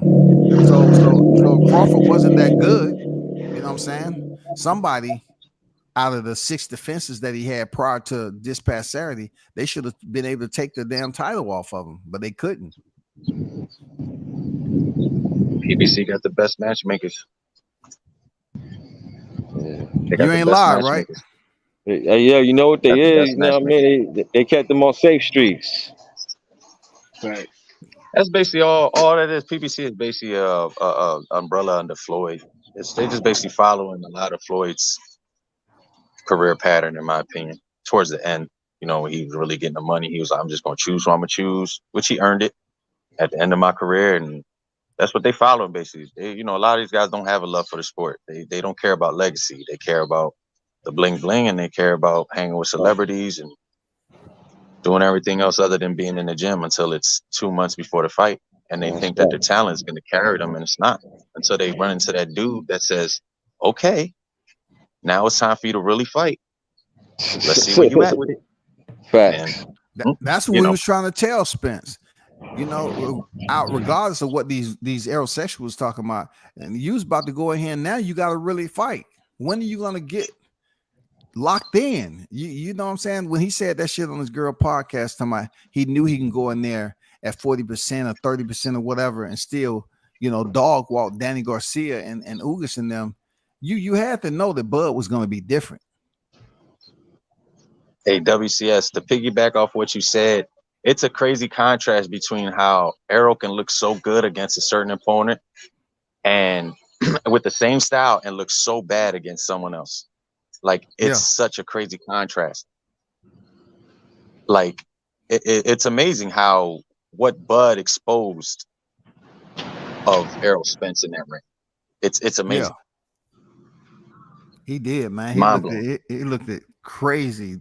Like they wasn't even on the same professional level, and we're talking about two people who were shoulder to shoulder on the pound for pound list when it came to ring. Mm-hmm. Like when you saw Crawford, you saw Spence, but when they stepped into that ring, man, levels apart, man. Levels apart, shawty. What's going on, Blunts? How you living, man? All is Salute, well, Blunts. all is well. What's the deal with it, Carlos? You know what I mean? Oh, shit, another day, another dollar, trying to make a fat bitch holler, You feel me, Raz King? What's the word, bro? Peace, King. Striving, King. Striving each and every day. Striving. Said, you saw, look, OG, you know, I was stressing heavy, man, that Spence had only fought 2 southpaws in his career, man. Yeah. Larte and Van Heerden leading up to this shit. And we knew. Early, too. Yeah, southpaws that wasn't elite, and that was one of my big talking points. And I hate that I told you so shit, because everybody seemed like soon as something happened that everybody come out with that. I told y'all, and I ain't trying to be one of them. But it's like, Bob Arum came out. Somebody showed the text with Bob Arum and asked if Bob knew that was gonna happen to Spence. And Bob was like, yeah, because Spence can't fight a lefty. He only fought 2. You know what I mean? And it's like, I feel like that should have been a telltale sign. Remember when Shakur Stevenson fought Yoshino, they asked him at the press conference, and I think Shakur said something like, of course I'm going to get him out of there. Like, I don't think Yoshino fought a southpaw in his entire career, his pro career. And I feel like that shit had a lot to do with how we look. I mean, Bud came out, and I had the conversation with somebody on Twitter. He was like, man, somebody was trying to tell me Bud would knock him out in the orthodox stance. I said, listen, man, I don't think Bud gonna have to be orthodox. I mean, Spence is familiar with orthodox fighters. And in fact, when Spence said his comment about the matchmakers at the New York press conference, I took to Twitter. I was like, I think you meant PBC, because they purposely kept you away from left-handers. You know what I'm saying? And I mean, so to see him get destroyed by another southpaw as elite as Bud, I mean, it was a little surprising, because I thought it was at least going to be competitive. But I mean, it just showed, man, with the inactivity, with the action, with everything involved, the context, so all the details and shit. I mean, it showed that, Bud was the better southpaw in there. He ain't had to switch not one time. He came straight out in the southpaw stance. I think, if they studied, because it was visible watching film. Boxing Gym's film study was one of the ones who pointed it out also with that southpaw shit and the issues, because he showed how Van Heerden was able to get off the same combinations on Spence that Bud had used against Felix Diaz, who was a southpaw. You know what I'm saying? I mean, he had the film fucking side by side where Van Heerden was throwing the same type of shit against Spence and connecting, and Bud was throwing the same type of shit against Diaz and landing. So boxing gyms was like, man, I'm gonna go with Crawford because he break down the film and all that shit. But I mean, at the end of the day, I feel like the Spence fans, the ones that so traumatized, the ones that don't want to pay because they just can't believe it, right? They like, come on, man, you got to understand, like it's many levels in this boxing shit. And although I do feel like something was off with Spence, remember I told you, I was like, man, if he go out here and start eating all kind of punches and look like nothing phase him, or if he go out here and get destroyed, no matter which way it go, I'ma still feel like something ain't right with this dude.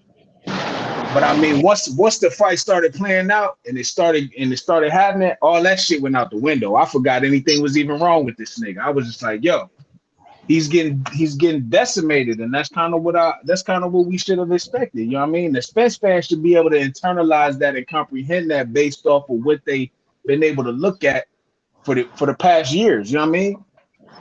So, I feel like I just say when the signs was there the whole time, and the styles and the science, and Spence's demeanor leading up to the fight. I mean, everything was spelling the L. You know what I mean? And it wasn't hard to tell. So it's crazy that Spence fans going through what they're going through. We ain't getting this money that we was rightfully owed. You know what I mean? Motherfuckers ain't being honorable and shit. And they want to hold it to it being some type of controversy, or Bud was cheating, or it was his gloves was loaded. It's like, bro, y'all gotta understand, it's just a difference in skill. It's a difference in class and elite level. You know what I mean? So I don't know, man. Same thing with Wilder and Fury. I wanted to ask you, Blunt. Hey, who got that? That's Ryan's kid. Y'all Your let the background Daytona wild 500. out. Hey, you remember what I said about the open workout blunts? I don't know if you might remember, Carlos, or what have you. Uh-huh. But doing Terrence Crawford open workout, I said that he was training in the orthodox position, and I knew he wasn't coming out in orthodox to fight Spence. But majority of what he did inside the ring, he was in orthodox. He was doing the sticks in orthodox. Mm-hmm. Hitting the miss in orthodox, but he came out and fought southpaw the whole fight, dog. Yeah. That was good mind strategy, good strategy right there. Not to give away anything. He was training, doing open workout in orthodox, man. He's throwing them off. What I noticed, yeah. What it looked like, what I noticed in the open workout was it looked like I think he did like 2 rounds per coach, and in the first one he would do southpaw, then the second one he would switch and go orthodox. Then he moved to the next coach, do a round orthodox, do a round southpaw, then switch to the next coach, a round orthodox and a round southpaw. You know what I mean? So basically, like he said, we ready for whatever, anything and everything he could possibly do. You know what I mean? But I mean, I definitely think it was also because you saw Derrick James during the media workout for Spence. He was doing that shit in the orthodox stance. Well, I think when he caught him with the left hook, he was orthodox. You know what I mean? He knew, Blunts, what I'm saying. He knew he was fighting the whole fight in southpaw. They knew that. Yeah. You know what I'm saying? They just knew that. So all that other stuff he was doing, it was just, to go through the motions or whatever, not to give away. If he would have just came in there and stuck to the fight plan of being southpaw, he would have came out and did every freaking mid drill in southpaw. But strategy, mind games, shit, Yeah. I'm surprised he stayed in southpaw the whole fight, but I guess what's broke, what ain't broke, don't fix it. Because I guess he said, "This is working. I'm gonna just stay like this." I'm surprised he didn't switch one time. He switched though. He wasn't all the way at that point. He switched though. I seen him switch. I seen him switch, and not only did he look, check it out. He was southpaw. So while he hitting the right, he's switching to orthodox. But while he's switching towards the middle of shifting his body, he catch him. But then as he's fully orthodox, that hook came. Oh goodness, it was goodness. Wow, switching. Like marvelous haggling. It was goodness. It was a masterpiece. It was a just keep watching it. You gonna find different things. Man, that was a masterpiece. Little subtle things he did in between the exchanges. I see what you're talking about. That's the same thing Marvelous Hagler did, man. He was a master at that. But I'm gonna see it again because I saw the fight like Hey, three but times already. But I'm gonna check it out one more time. Hey, you say this is WCS, I gotta send you a link to this video I saw where this guy he was breaking down the actual media workout, and you can Mhm. even see even more flaws in Derrick James and Errol Spence mid workout. They were yeah. confused. There was times where Derrick would come out like southpaw and Errol would punch like he's punching an orthodox, and then it would switch mid again. It was crazy how he slowed it down and checked it out. I gotta send you the link. Damn, that's wild, man. That was bad. The preparation was way off with that entire team. But I just think more minds and eyes is better than one set. You know what I'm saying? And we seen it with the open workout, man. Bud came in and did a full workout, and Spence came in and did whatever he had to do. But whatever they say about Bomac, he's there. He's holding the bits. He's training. He's a champion trainer. That when he say I eat knowledge, he sure enough goddamn regurgitated. He vomit that knowledge in there, boy. Yeah, so with Peace. that said, I think in 5 months definitely not enough time. I don't know what they see. I don't know. I mean, it could have been his head was a little rock when he said he want to get it because Spence said he'll rematch him, you know what I mean, right at the end of the fight. Mm-hmm. I think they'll definitely go back to the table and take a look at that and see that that's probably not the best idea. They don't have enough time. I don't think the weight is gonna make any difference. I mean, y'all both fighters been at welterweight for some time. So it's Yeah, I not like agree. Bud was at 54 and coming down to 47, and Spence don't know what 54 don't. I mean, like they both moving up. So if one's gonna be a little bit better or feel better or be a little bit more stronger, you can expect that from Bud too. And I think it's only gonna add to Spence's durability, but it's only gonna make Bud fight harder. And I mean, it's dangerous. I don't see it. I don't think it's a good idea for Bud either. You know what I mean? I think the best idea is to wait for Charlo to get done September 30th because that's coming up. See how that fight go. Charlo most likely gonna lose. He keeping his belts. He gonna come back down. He already said he's coming back to 54 after this fight. I have to hey Blunt, not to cut you off. I have to disagree, man, because you got to strike the iron when it's hot with Arrow. To keep him out the ring until next year would be somewhat the same what he was going through now. Because per that little 3-fight deal on there, Blunts, May supposed to be the time frame for May supposed to be the time frame for the next fight for Canelo. Because you gotta understand their Right. dance Yeah, partner yeah. is Canelo, right? So for Spence. He has to step in there because this is July he just did. So he'll go over there all the way to next year and be in the same position he is again, gaining weight in between fights. I mean, yeah, give him more time to prep, but at least right now, the biggest priority is keeping the weight down and be able to go into a camp that's not a fat camp and get down to it. He has to strike the iron while it's hot. Else he's done. You give Well, him I I another think don't think year he out should the take the ring. rematch. You get him another year out the ring to fight Canelo or whatever. I don't know if that's even a case nah, no more. yeah, But I highly doubt. I highly doubt he gonna end up fighting Canelo. From what I heard, because Jamal Charlo actually I think he said something on it, but Mel's gonna fight him, and then Jamal may fight him next. Um, may fight Canelo as the second fight. I don't know who the third fight gonna be. If it may be Benavidez. Benavidez is allegedly supposed to be fighting Andrade next. Niggas thought it was what's his name? Who just fought Derevchenko? Jaime Munguia. Thought it was gonna be David and Jaime Munguia, but sounds like it's gonna be David and Andrade, which will make a little sense seeing as how Andrade just fought Demond Nicholson, and then they both at 68. They both on PBC, so it's probably a little bit easier to do that. Still a big fight.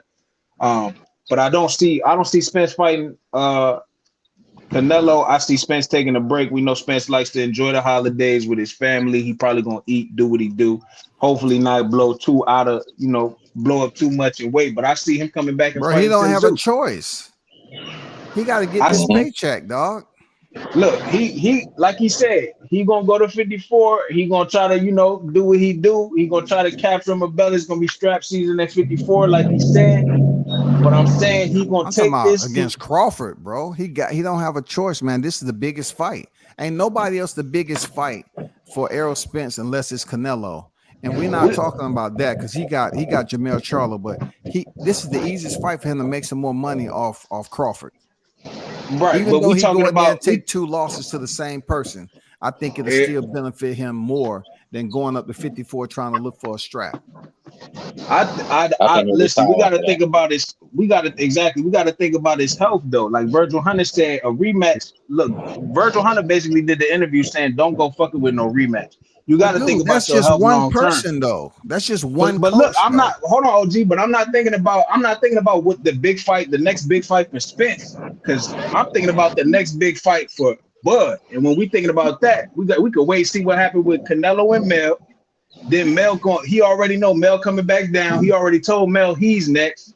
I'm sure Spence will go back and change his mind, say, "No, I don't want that. I'll pass on the rematch. Let Mel have it." You know what I mean? And he'll fight Tim Tszyu. Tim Tszyu just stopped Ocampo in the first round. Spence stopped Ocampo in the first round. That makes perfect sense. They'll line it up and try to go after a That belt. was 2 You know different what I mean? divisions though, man. Look, that was 15 Exactly. fights ago when he stopped Carlos Ocampo. That Look, right. One Carlos was at Ocampo went to 47 and one was at Mexico and beat right. beat But like a still, dozen cans of you got tomatoes. that common opponent, and you got the same outcome as well. And Tim Tszyu called Spence out because Tim Tszyu said, "I don't want to fight, but I'd rather fight Spence." You know what I mean? They've already had words after the fight when he stopped Ocampo.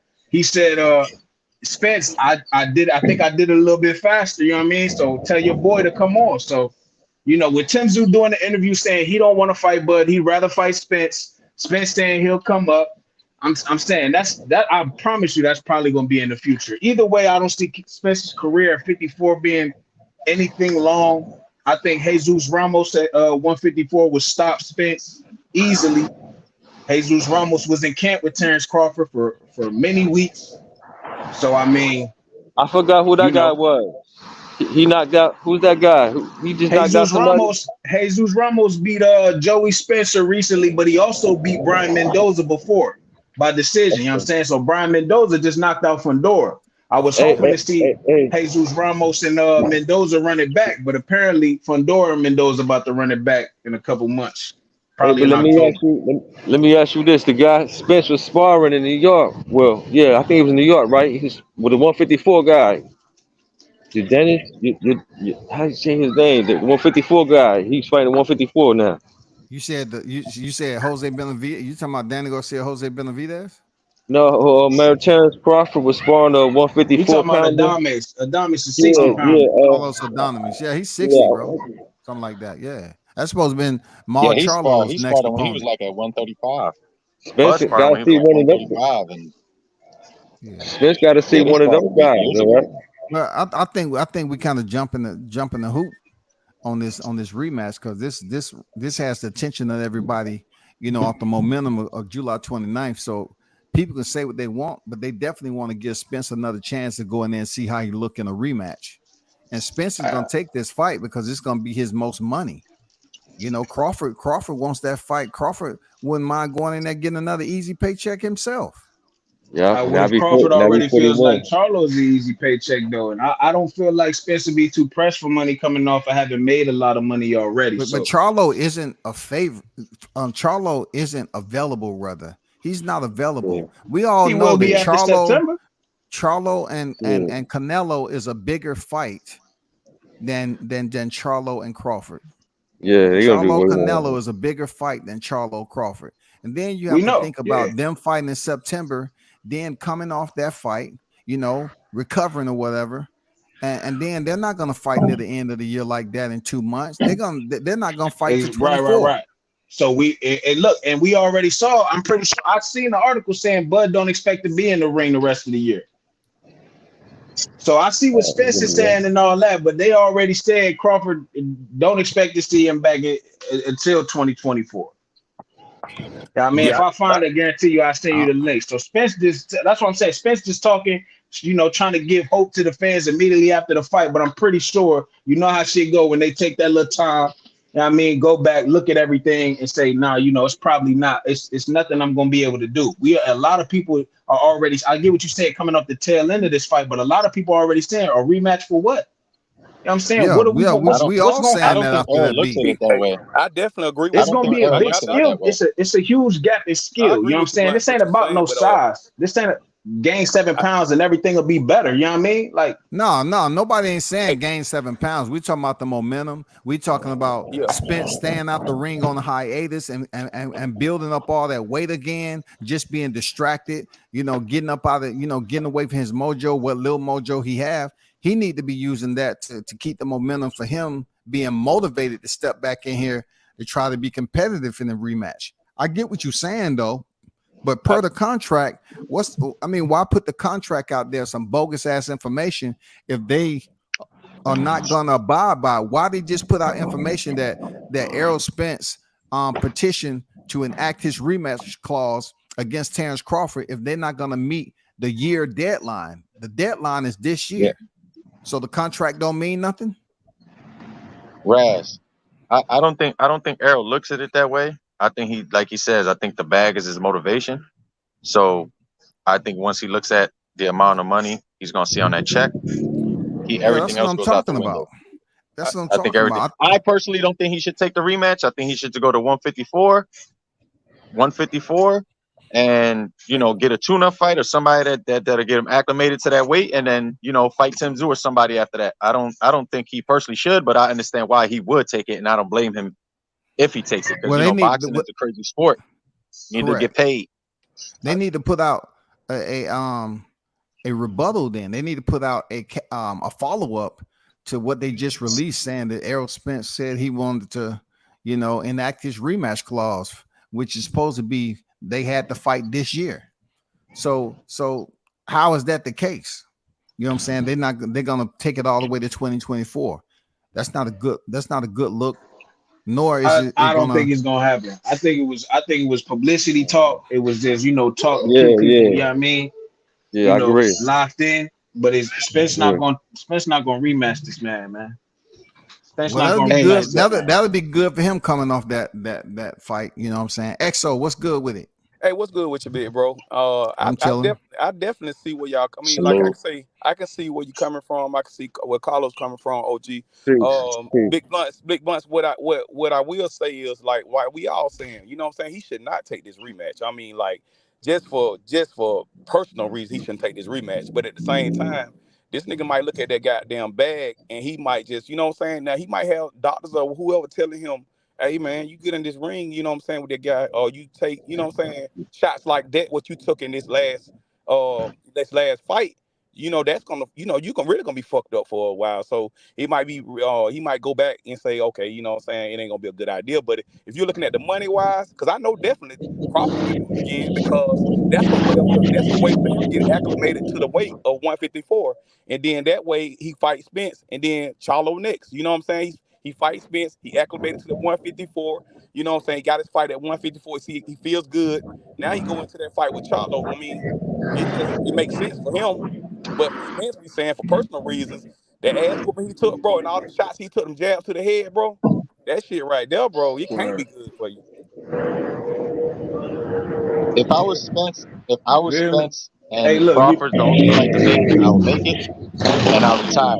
The only other fighter I would choose to fight now will be Canelo, because that's going to be a bigger bag. The only thing for him, like I said, is the bag. That's the motivation. Canelo's the only other opponent that I would be like, I'm not going to fight Bud for him. There's nobody else that's going to give him the biggest bag in boxing, in my opinion. I agree, Carlos, and that's where I'm at with Spence. He's not going to make the bag he's going to make with Crawford, which is a guaranteed fight for him per the contract, that he'll make with anybody else at 54. You know what I'm saying? Who else at 54 he gonna get that Crawford bag? Crawford is the man right now. So you know what I'm saying? His attachment, Errol's attachment is with Crawford to make that bag. Yeah, he got the juice right now. Look, bro. So Spence, but listen, it's gonna come down to, as OG words, I don't want to prognosticate, right? Yeah. But Spence gonna have to decide between money and health. And long-term health. Oh, it's money. It's money at the end of the day. It's money, dog. I don't think so. I think Spence gonna realize that, look, I can't keep taking damage like this. You know what I mean? So if it ain't all about the money, flipping out the car. If it ain't all about the money, why him and Crawford dapped each other up until we get to make bank? It's all about the money, dog. It ain't all about no freaking. Hey, but You know, listen, just going there and when they fighting dapped, anybody. but hold on, OG, when they dapped each other up at the end of the fight, Spence was saying we made history. We made history. He didn't say nothing No, about I'm making talking bank about the then, but weigh-in. the Crawford was I'm talking beginning. about congratulating him weigh-in. and Yeah, shit. you're right. You're right. I I'm talking know about the what you're talking weigh-in about. though. I know what you're talking about. But all right, but I'm talking about after you get your ass whooped, it's not about bank no more. It's about all right, we made history. I don't want to get hit like that no more. We secured the bag. Goddamn. You know what I mean? Hey, Thank God it's over with. Because hey, what the Blunts, fuck? Yo, I know where you you coming ask from me. with It'd have it. been another thing if he at the end of the fight he dap him up and he say, "Oh, we made bank and we made history, man. We made bank. You fucked me up, but we made bank in history." The And man, then the he man, still the thinking about man lip money. was He ain't thinking swollen. about money no more. Hey, He Blunts, was the thinking man about lip the was history they swollen. made. The man lip was swollen and some teeth was missing. So he wasn't gonna talk about money just then, you know. Yeah, If yeah. you asking Ain't me, nothing to right? say bank I when you think he say was I just. made I history. think. That's all I'm saying. And Hey, you know how hey, difficult it Blunts. is to say bank with no teeth in the front of your mouth. But Hey, it, Blunts, but I now with think a You that ask, Texas you ask, accent, you barely I ain't got to yo, close you your ask mouth to me. say it. I think he was like a little bit dizzy. Yeah, I think he was a little bit dizzy. I mean, but yeah, he he still he he was he still was, he try was to answer definitely the punch question. drunk. Yeah, Hey, word up. Hey, Blunts. Yeah, hey, word but up. he thinking I hear what you're saying. You're not wrong. that bad would be something serious though. He gonna think about that shit though. But what I think will happen though, Blunts, I think that his family members and the people that are around him gonna talk him out of that shit. They're gonna be like, Yeah, "You yeah. gotta The ones get back in who there." got love for him. The Yeah, ones they who gonna got talk him love out for of it, him. bro. Yeah, Now, yeah. I think they're Hey, gonna hey, get the hey, right Blunts. referee up in there because the referee is always the influencer and the mitigator that's in there with the fighters. I think they're gonna make sure the right referee in there, and they're gonna say, okay, we don't want him to take. Long as you throw a punch, you get paid your paycheck. So he can go into a fight with Terrence Crawford and don't take the amount of punishment he took in the first fight and still get the bag. He might get stopped earlier next in the rematch, but at least he'll still get paid. You can never discount the referee. Never. So you feel like he might take a dive, OG? No, I'm saying the You referee is you going to can't be speak for that man. forewarned. Oh, okay, okay. Look, check I this out. The referee is going to be got you. forewarned Yeah, about yeah. this fight, Okay, and all he has to do is go in there and fight. And the referee feel like he's taking too much punishment. He gonna go in there okay. and stop the Then he fight gonna go ahead and stop it. I got you. I without got him taking I all don't. that I don't think. punishment like he did. I don't think Errol thinks of it like Blunts. You're not wrong. You're not wrong for what you're saying, but I don't think Errol looks at it that way. Because I go back to when Brian, what's his name, Brian Custer, Yeah. the one that you. works for Oh yeah, Showtime. They be cuz. asking questions. Yeah, Ballhead brother. yeah. He was asking him. He said, I remember asking you. I believe this was at the grand. No, not the Grand Royal when they had the press conference. And he was asking. He said, I believe that you told me something about this to do something for your legacy. And Errol was like, I don't remember nothing about that. I said, I'm He here says to Correct. make some You about asked money. him. he says about the money. Yep. He said, Correct. yep. But He I don't think I think there's two rights here. I don't think he anybody's said wrong in it's this bogus. You situation. talking about bogus I don't questions? believe Errol thinks that way. I don't believe Errol thinks that way. I think he might, because we're all human, he might look back and be like, damn, that was a bad fight or whatever. But I think once he sees that price and sees that bag, I think he's gonna be like, man, I gotta do it. I think the bag is Hey, too Carlos, much. you know another thing too, Carlos? He could be looking at it like Hmm. this too. He could be looking at it as like, okay, let me you know what I'm saying? He could be saying, I got my ass whooped. Like, cause it is when you're a fighter, it's a sense of pride that sets in too. I got my ass whooped the last time, and I don't want my fans thinking I'm goddamn running away from, you know what I'm saying, facing this guy again or something like that. Like I said, it could be a family member that come up to him and say, you don't need to take this fight. You don't need to go. But to him, he got a sense of pride. He want the bag. He want the bag now. But fighters still have a sense of pride too, though. You have to talk them off the Oh ledge yeah, sometimes. You know what that's I'm saying? natural. Because he That's got his Hey, natural. ass XO. embarrassed. He got embarrassed, bro. Hey, XO. Yo, he But got You his you ass right. beat You so hey bad that XO. Hey, everybody hey else trying to XO. fight him. What's up, big bro? You right on with that because Spence keep reiterating to Hmm. people that I've been getting out of pocket my whole life. So Uh huh. come on, man. Yep. I'm factoring all that I'm gonna be into his better the next fight. mentality. Yeah. Yeah, he say Yeah. I'm gonna go back. I'm a fight, and I got to get this bag because he got like 15 acres to take care of. You know what I'm saying? He Mm-hmm. got that ranch. Hmm. That shit costs money. Man, hell yeah. horses, horse Horses, food. horses Yeah. don't eat air. God damn it, shit. Them motherfuckers, they need to be fed. Hey, tell her how much one horse That man costs. got So, horses, chickens, brother, ducks, how much dogs. one horse costs? It depends on what the lineage is. Like, what's the pedigree of the horse? Yeah. A good Ain't breed, a even that. good Just to breed, maintain one. a good Just to breed. That's maintain one costs money. If you get an Oberham work mule up in that mud, it might cost you like $5-6. If you get a thoroughbred, you know what I'm saying? Yeah. It depends on I don't know, man. I'm not a horse It, freaking it, it's connoisseur. it's gonna cost bread though. It's gonna cost bread. Just like you said, to maintain it, to feed it, store it, shelter. Hey, OG though, Man, he took a lot of punishment to the head though. Those damn jabs were like bricks. And what folks don't understand about Crawford is, by him being an orthodox, a right hander, but he just trained himself to fight left hand. You know what I'm saying? He's actually a orthodox fighter.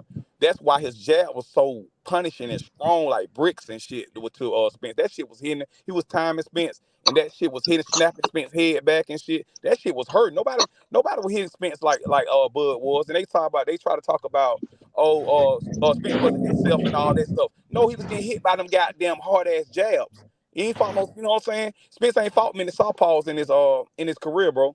But he was getting hit by them jabs and shit. That shit was hurting. hey, bro, you missed a unique southpaw, not just a regular southpaw, unique southpaw. Because Yeah, like Unique you yeah, said, for southpaw. his sure. power For hand is sure. that lead It hand, is his wasn't. power hand, that right hand. Absolutely. It wasn't that. Absolutely. It wasn't that. It wasn't that. It wasn't that. It was Bud's jabs. It was what happened was Arrow had ordered a package from Amazon Prime Oh and it didn't shit. get to the house on time. So Oh shit. that affected his equilibrium, and so he Oh, couldn't When he got he hit couldn't behind that shift from left goddamn to ear. right because That yeah might he had kind of he had lost the batteries to the remote, and that oh. really fucked his concentration up. He was seeing yeah. So and stars. then the He steroids was seeing that I like Bud that, stars. was bro. I taking. like that. I like that. So you know what I mean. So it's a lot of things. It's a big fact. A lot of factors that play into this fight. You know what I'm saying? They're all Absolutely. believable. You know what I'm saying? Absolutely. In my Is that opinion. You know what I'm saying? have So y'all heard anything about I don't know if you heard this, Blunts, but have you heard anything about can another fighter be inserted into the 3-fight deal? Even though Bud is not signed to PBC for a promotional deal, I wonder. Nah, you know what I'm saying? Like the whole conversation keep mentioning if Mel Charlo, right? Mel Charlo beats Canelo, right? Then Bud fight Mel Charlo. But that's not a part of the 3-fight deal right now. The 3-fight deal is supposed to be both Charlos and Benavidez or Charlo Benavidez, Charlo. But if Mel Charlo is a part of the 3-fight deal and he picks up he beats Canelo, vacate or whatever, come back down and fight this shit. I mean, how's that gonna work? How does Bud even come into the equation if he's not a part of the deal or what? Because he's not a part of the I still 3-fight think deal. he'll fight Canelo even if Canelo loses to Charlo because Canelo's still gonna be the bag.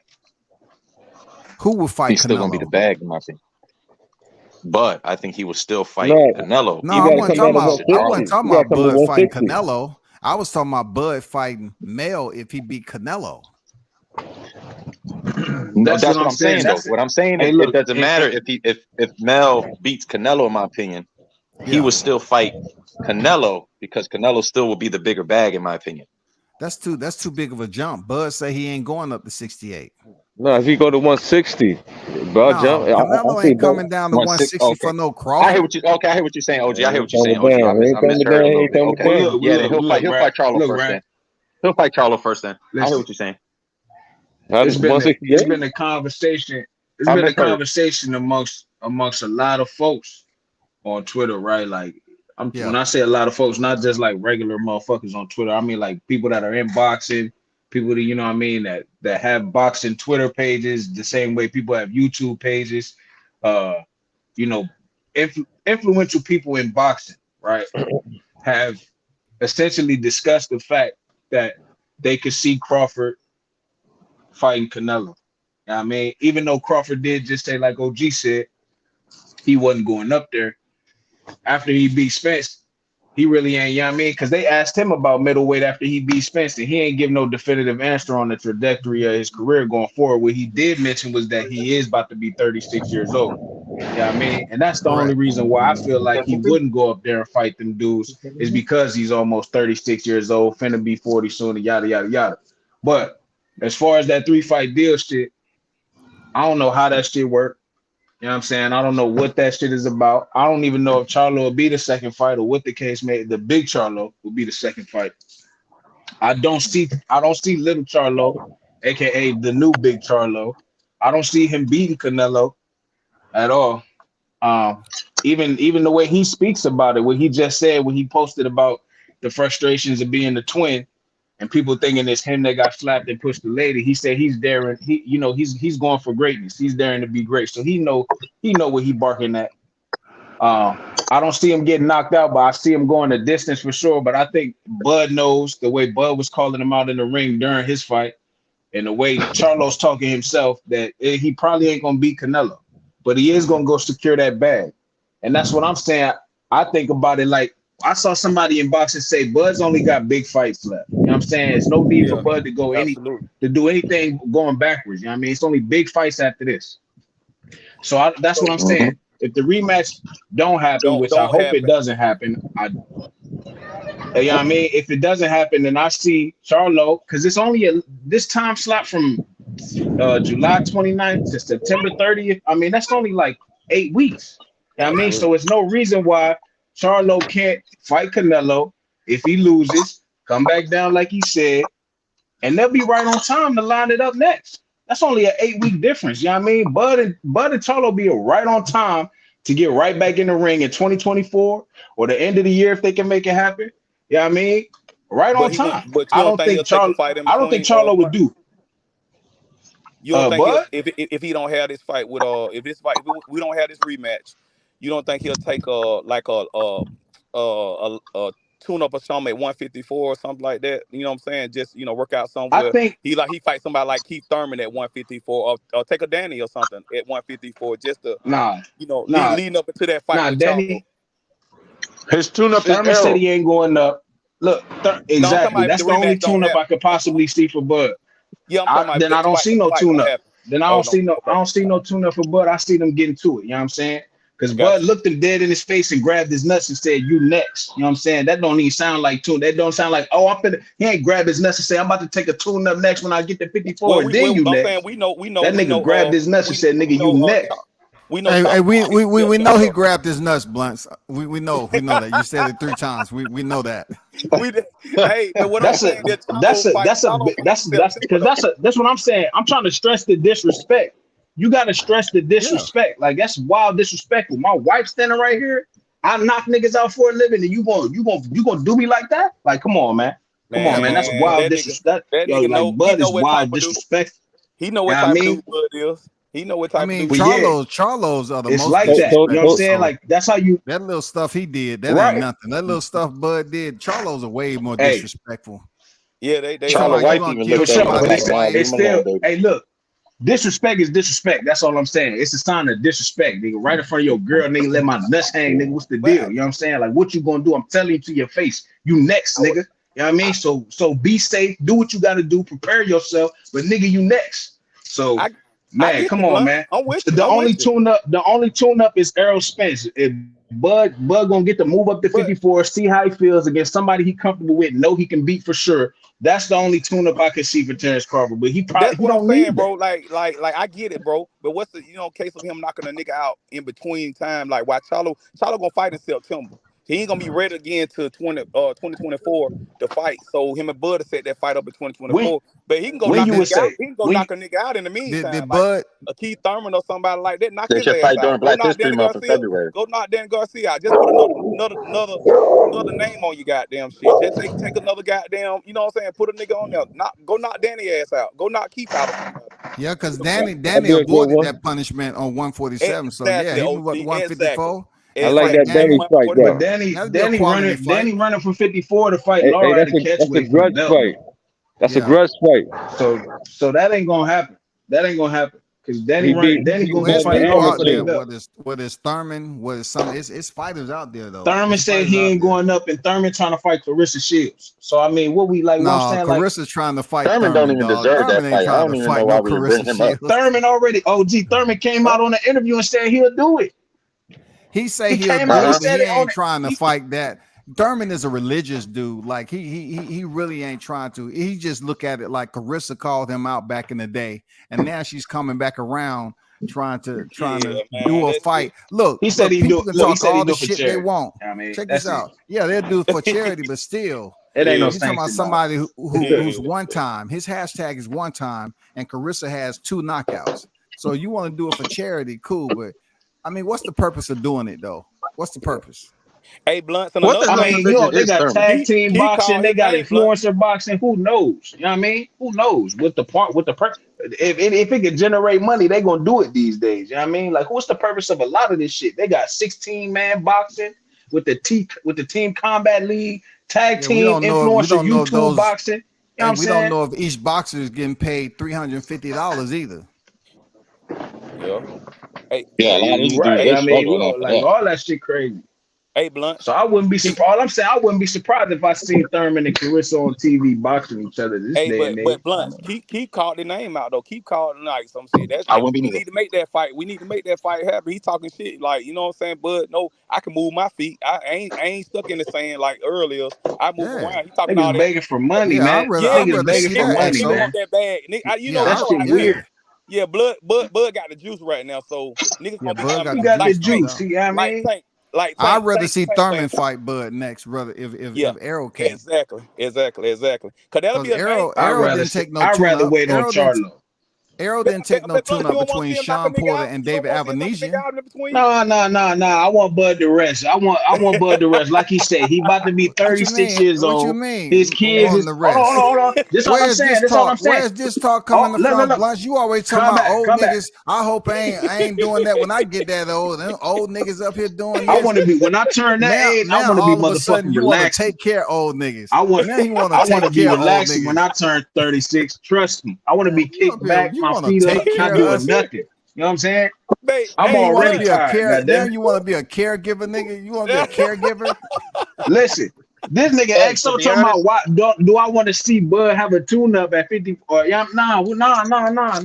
No, I'm saying somebody It's like only Keith or like I Danny said, though. man. I'm saying somebody like Keith or That Danny ain't he can put on his. listen, man. That don't do it, man. That don't do it, man. Let him relax, man. It's been he 36. He been knocking motherfuckers out all this time.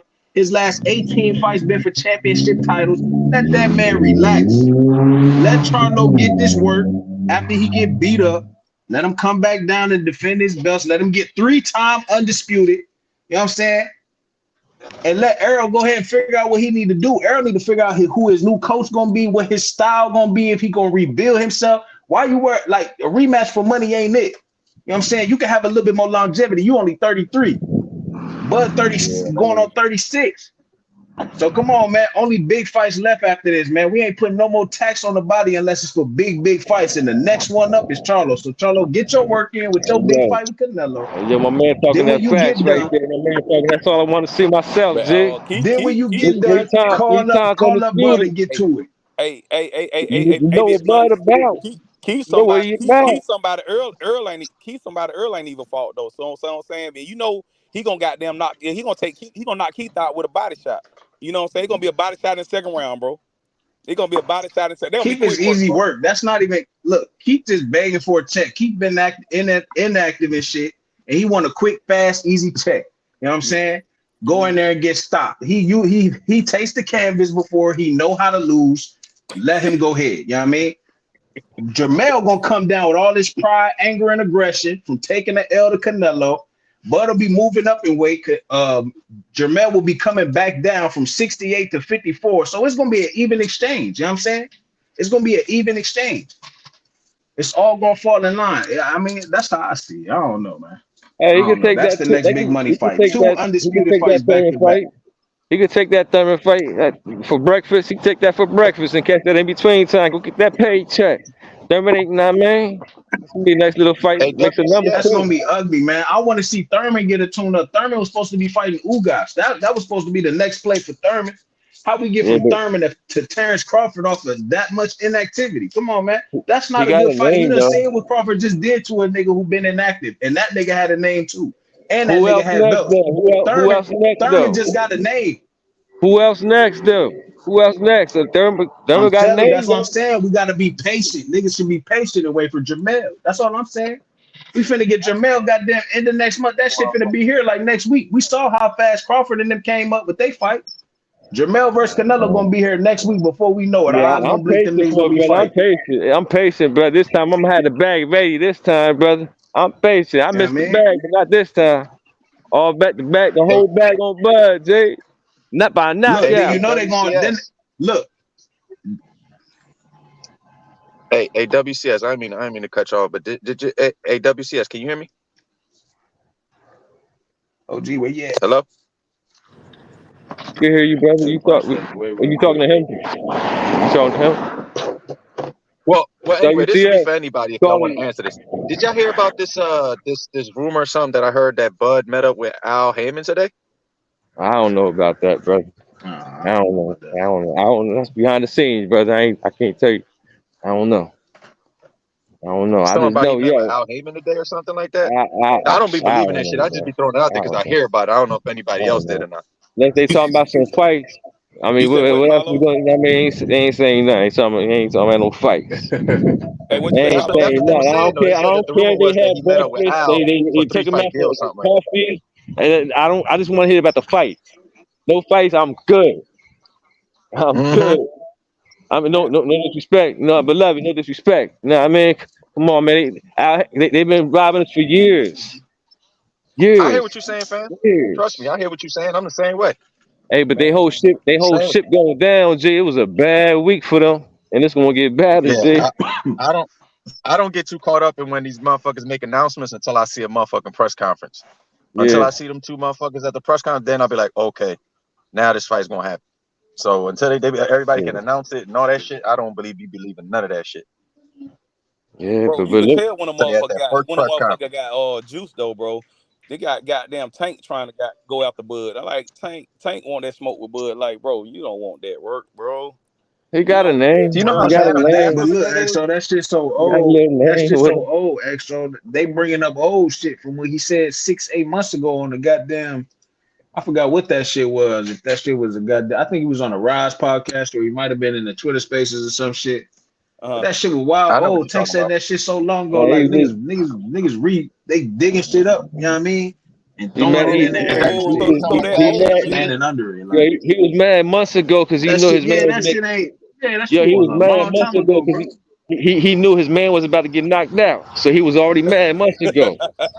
So he I sent that heard him. message I in her heard him hand. and He's like, Bud. oh man. I heard him and Bud been beefing since like 2018 on the low. But that's a badass woman though. But look, He beat that nigga ass so bad that all his homies want to beat him up. Like they want to jump him in the parking lot now. You know what's so Like they funny? You all know want to what's so fight funny, Bud now. Carlos? That you said, bro. Because it'll be fucked up if he beat the whole crew up. He fucked around and beat Earl up. I wouldn't even be He beat surprised. goddamn I want it to Jamel up, happen. and then he whooped Tank ass. And shit can happen though. Down the Shit line. can happen. If that's a weak crew, shit can happen, G. But it's hard to fight. It's hard to fight 5 strong men, G. Nah, man, that's 5 at one time.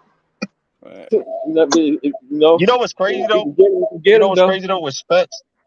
With Spence, you could tell, like when you look at hindsight, you look all the way back to that tape where they met when Spence had the red hoodie on and this nigga had the all black on. And Yeah, you can look back and you can see how unsure Errol was. Because if it was easy work, you would have took Bud next, and then you would have beat him to claim like you did, like you say you was gonna do, and then you would have went on to fight Porter and Thurman and would have been undisputed. yeah, Bro, But we know what that yeah. was, he was Carlos. so We unsure of know himself, you want to go take the easy route. that Carlos. We knew what that was exactly. That's exactly what it was. See, those are paper champion. Those are guys in house.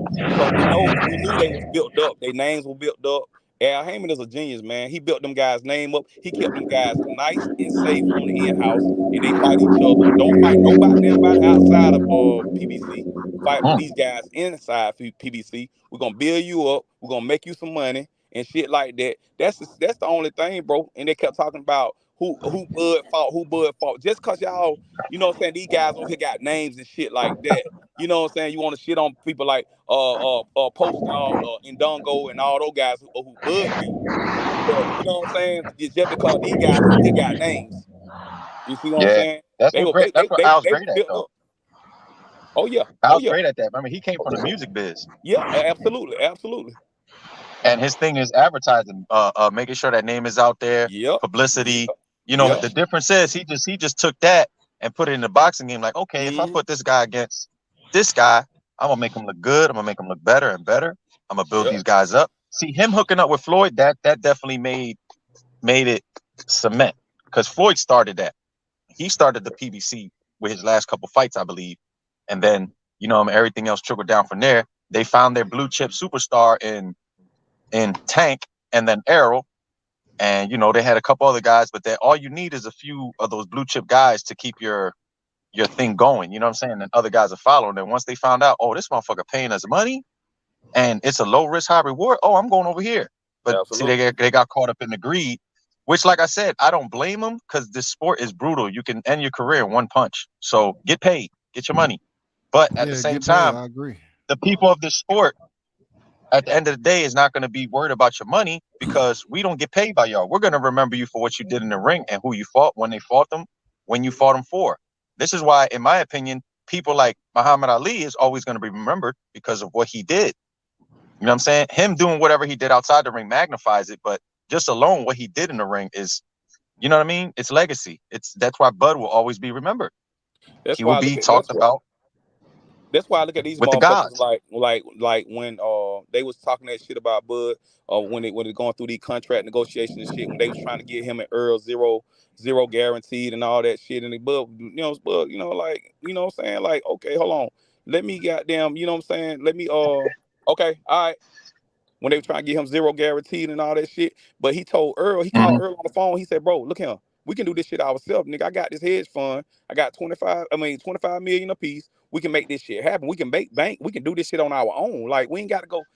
Earl was on that bullshit, at the first time I go talk to Al. So he the one, what I'm saying, was on that bullshit. He was under Al Heyman, what I'm saying, under that little umbrella shit. Like I'm saying, like, okay, Uncle Al got to let me know it's okay to do this and shit like that. You know what I'm saying? But they was okay with the zero guarantee, not being able to see the books and all that shit. You know what I'm saying? No, like, But that was, I'm coming in here as a partner. How the fuck y'all don't open the books up to me? Like, what the fuck is this? But XO, hey, that was before Arrow hired his new management though. Like, he didn't have a choice but to take that route. Like, he saw the light though. I think Arrow might have saw the light, and people's like, he holding you up for making some millions, man. You might need to go out here and get a management team, and that's what happened. So Al couldn't fuck with him. Is that why he dropped that post, OG? That post said, "I feel like I'm being played." Was he talking about that? Yeah, he was probably talking about all the money he was losing and everything. It could have been. I don't know. I ain't gonna fade you. Sit up here and try to assume, but him feel like he being played. Usually, when we say that, is somebody done played us, trying to play us out some money or something, or play us out of position. It definitely won between him and Crawford because they end up making the shit pop. The way it should. He got on the phone with Bud, and Bud put him on some game, and that what happened. Bud told him, like, let me put you on some game and shit. They had that conversation, and so when they had that talk, you know what I'm saying, it enlightened Earl. Just like when Sean Porter was telling everybody that Bud was putting him on game on some shit, like, talking about properties and all this stuff, investments and all that shit. Yeah. He opened these guys' eyes, man. Like, that's. But Bud tried to put him on EXO to the first time. He tried to put on with the hedge fund, and Errol wasn't educated enough. Plus, Al was like, "Nah, we don't want to do that," even though he knew who the guys was. Nah, why would you want somebody else to touch it? So in between time, I think he wised up. I think Errol wised up and found out how much money he was going to be missing out on taking that net pay shit. And he said, "Hey, man, you need to hire management." Al is just a new version of Don King. He's a smarter version of Don King.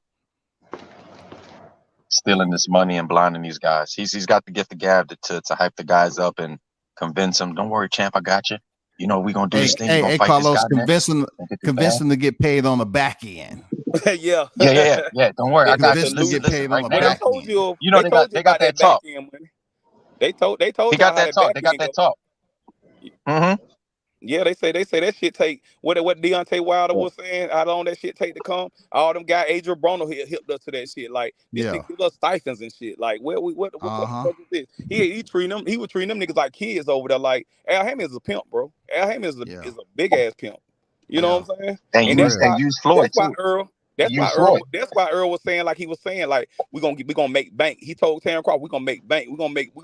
He wanted that bag because he been getting fucked for so long. He just now realizing this shit. Just like to the Arrow sections, they was claiming he was making all this money over there with the black man. Right. You know what I'm saying? Even though Terrence Crawford's guarantee was higher than Arrow, though. It's crazy, bro. That shit crazy, bro. He used the shit out of Floyd too to get in good with everybody, get him comfortable with the company. If you notice, when he first started the company, Floyd was hanging out with all them boys. He was hanging out with Adrian. He was hanging out with Arrow. He was hanging out with Tank. He He was hanging out with all them boys. It was all cool. They was all in their gym. Yep. Hanging out with Haney. He was hanging out with all them. But I don't think Haney's with PBC. I don't believe, but he was hanging out with him too. So Al used him too to get him good and comfortable with the company. So then they could be like, man, Al, if Floyd is cool like this, I know Al's gonna be cool. And then Al hit him with that slick tongue. You know what I mean? Hit him with the language they don't understand, but just make it sound good. He basically put icing on a cake that's made out of shit. Yeah, that pimp talk. Yeah, he basically hit him with the slick talk. Same thing he do with the celebrities. Same thing he do with this. Listen, you get this right here, you do this show. I'm telling you, we got this 30 city tour. You're gonna get this money on this and that. We just gotta make the calculations, blah blah blah. And then you know what I mean? He's just a modern day fucking Don King, in my opinion. It's just a little different. He's just more behind the scenes. He's more diabolical than Don King was. Don King was just more out in front and just tell you, you know what I mean? Only in America. You know what I mean? But yeah, man. But Al, man, he's a thief, man. He is a thief. But you can't blame Al. They the dumb ones for taking them contracts because they get blinded by them diamonds and pearls that they think that he's showing them, and they get blinded because they got a love for money instead of just doing what they do. This is why the whatever them fucking the alphabet boys. This is why they don't like Bud as well, as far as the PBC neither, because they didn't have that attitude that fit that profile. He's very quiet, very humble. None of them guys was like that. Even Arrow being quiet, he's still cocky. Tank cocky, even if he's a little humble, he's still cocky. He talks. Adrian, so you know what I mean. He didn't fit the profile. He didn't fit the profile. But back to what we were saying earlier. I shout out to my little bro Big Blunts and boxing, man. I get what he was saying, bro. But I don't mind Bud getting a couple more get another body on his resume up into that Charlo fight, bro. I would love to see him knock out somebody like a goddamn Keith Thurman or you know what I'm saying, somebody like that. You know what I'm saying? I would love to see that. You know what I'm saying? Because it's just another body on his resume. I get what Big Blunt's saying, just save yourself for the Charlo fight. And I understand that too, but bro, if he can get another body in between, and that's somebody that Earl don't even have on his resume. You know what I'm saying? Let me go on and whoop his ass too. You know what I'm saying? Yeah, I agree. Or either fight Danny. I agree with him. Take a tune-up shit. Errol is the tune-up. Yeah, but I'm saying if he don't get that, if this rematch don't happen for some odd reason, I wouldn't mind him. It's gonna be Charlo. It's gonna be Charlo because I was messed up. What I'm saying, he gonna have to wait. What I'm saying, he gonna have to wait for Charlo. Oh, he gotta wait a good 5 months. I'm saying in between. I don't think that's a problem for Bud though, because he keeps himself active. He loves boxing. I think he's gonna be in shape. He'll be training for Charlo when Charlo's fighting Canelo. So you saying it's better just for him to just not take a tune-up fight, just fight Charlo? That's what you saying? At this point, he's not. He don't need a tune-up. He's a 2-time undisputed champion. He don't need a tune-up. He's good enough. I can see what you're saying, but even champs need tune-ups though, B. Come on, let's not be lying here, B. If you're a champ, you don't want your tune-ups. They come in handy. It comes in handy, bro. I'm talking on some selfish shit though. I was talking on some selfish shit though. I was talking about me seeing him in the ring again before the Charlo fight, just to knock another motherfucker out. Just to have a Keith Thurman, just put another body cut. Keith Thurman he'll make quick work with Keith Thurman. It'll be a body shot. He's gonna put Keith Thurman down with, and that shit's just gonna look really good. You know what I'm saying? You know what I'm saying? Keith Thurman ain't gonna be no hard task with the same punch Pacquiao caught her with. Big facts. A left hook. Yeah. But they gonna catch her. But that body shot Pacquiao hit him with was nasty though. My bad. That was nasty, I thought he broke some shit. I gotta give Keith credit though, because he's not no punk. He look like one of these niggas that you think he's a pretty boy, but he's not. He's tough. He got heart. So he ain't no punk. He got heart. I like the fact that he be moving though. Yeah, he gonna move. He'll move. I like boxers that move. Okay, here I come. I like boxers that move and stuff. I'm gonna get up with y'all. I'm running to this store, man. OG, I'm gonna get up with you later. OG, I appreciate you having me on. OG, hey, holla at y'all boys. Goddamn pound. XO, salute, baby. And Carlos, baby. Salute to you, Carlos. Yes, sir. Yes, sir. No doubt. Good talking to you, brother. But yeah, man, I don't know what would happen, man. Because I think Errol's gonna take that rematch. I think Errol's gonna activate. I think he's gonna fight him at 154. Yeah, if those people really got love for him, they're gonna tell him just Don't do it right now. Don't rush into it though. And listen, if you Errol Spence and I'm your family or someone that's close to your trainer team, I'm gonna try to talk you out of it, G. I know you need to rest and you need to prepare for a style like this. I know you need a tune up. That's true. This is But me I talking think to you. This is me I don't think talking his to you though. mentality is like that though. I don't think his mentality is like that though. I think Errol would act like he's listening to somebody at first, but I think the more he hears about how he got his ass kicked, I think the pride is going to kick in too much, and I think in that I don't bag, I think he think it's going to really. be too much. I don't think he really cares at this point. He was there. He's the fighter. He know he did. You know. I Mm-hmm. think That's I what I'm think he saying. know he. I think he know what it is. It ain't gonna change. But he all about trying to get the money, bro. Mm-hmm. So that bag is going to be too much. That bag, especially after what he just made now, he know he can't make that with anybody else. He know he not. And then the second fight, I mean, people are going to be interested and they want to know, okay, let's see what happens at 154. So I know they're going to watch it, but he's not going to get a bigger bag than him unless, like I said, for some reason it's a miracle and he ends up fighting Canelo for some reason. And I'm talking about Errol for I don't know why, but Canelo has that power to pick who he wants. So if for some crazy reason Canelo decides to choose Errol, then yeah, take the Canelo fight because that's a double the bag that you're going to get versus Crawford. But Crawford's the only other one, in my opinion, that can give him that bag, and he's about the bag. You know what I mean? And I don't think him and Derrick have that relationship like that for Derrick to even try to talk him out of doing that, because I think Derrick got more pride than him. I don't know. Bro. But I just know shit. I'll Look, be personal. you I'm know with what I you. know. What I I'm with know. you. I'm like, yo, don't fight. Know what I know though. I know. I'm old enough to know when shit start to look funny, man. And I'm old enough to Oh, know, me like, too. yo, pay attention to everything. Son, come on, pay attention. Mm-hmm. Because if you don't, then it's nobody else's fault. It's only Right. it's my fault. Why? Because we allowed this to happen. Know what I mean? So we learn in Yeah. life, yeah, pay attention. Pay attention. So if he really paying attention, he gonna know shit is feels funny. Shit don't feel the same, man. Like, come on, man. That's on him. He's his own man though, but come on, Yeah. man. Like, shit funny, If his right? mom and his pop can't convince him, I don't think there's anybody else that can. Yeah, man. You know what I mean? It was a nice So, run. It wasn't no real thorough run, but it was a nice run while you had your run. It's over with. That's it. It's over. You got two options: Canelo and Crawford. That's only your two options you got. It's your last payouts. Nah, man. It's last two options. mm-hmm. In my opinion, yep. Because look, And I you know won't be who my surprised if Derrick James and him separate. I won't be surprised if come he on, bro. Come gonna have on. Derrick James for his next fight.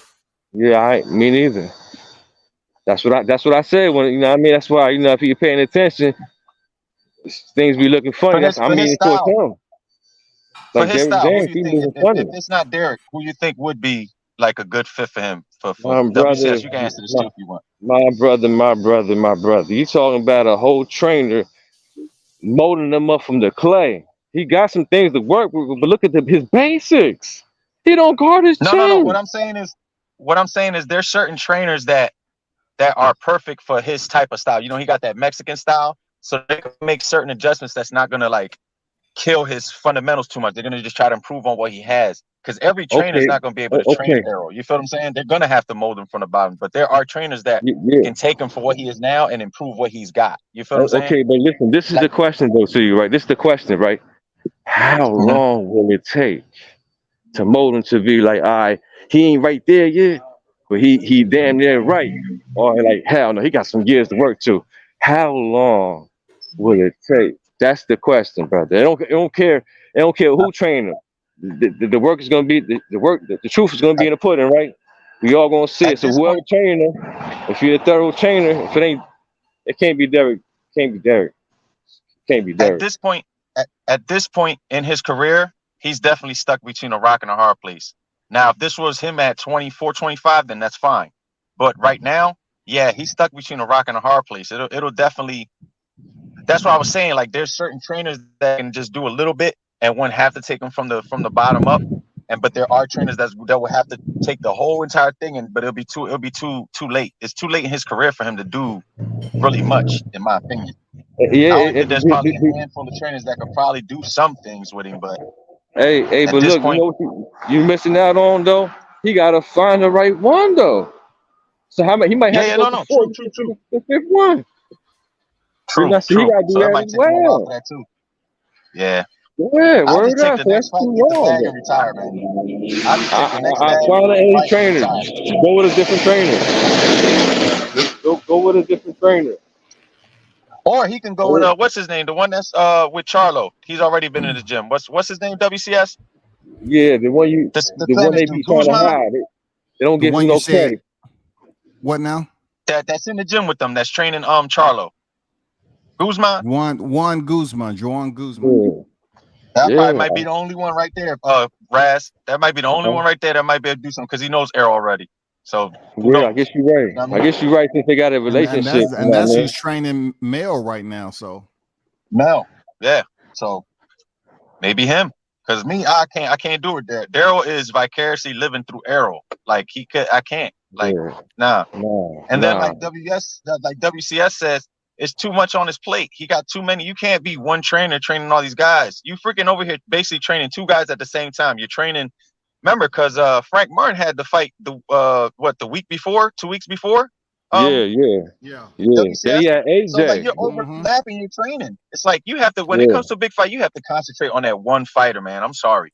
Yeah. It was Errol Spence, and Errol Spence was supposed to be the one that you concentrate on the whole fucking time.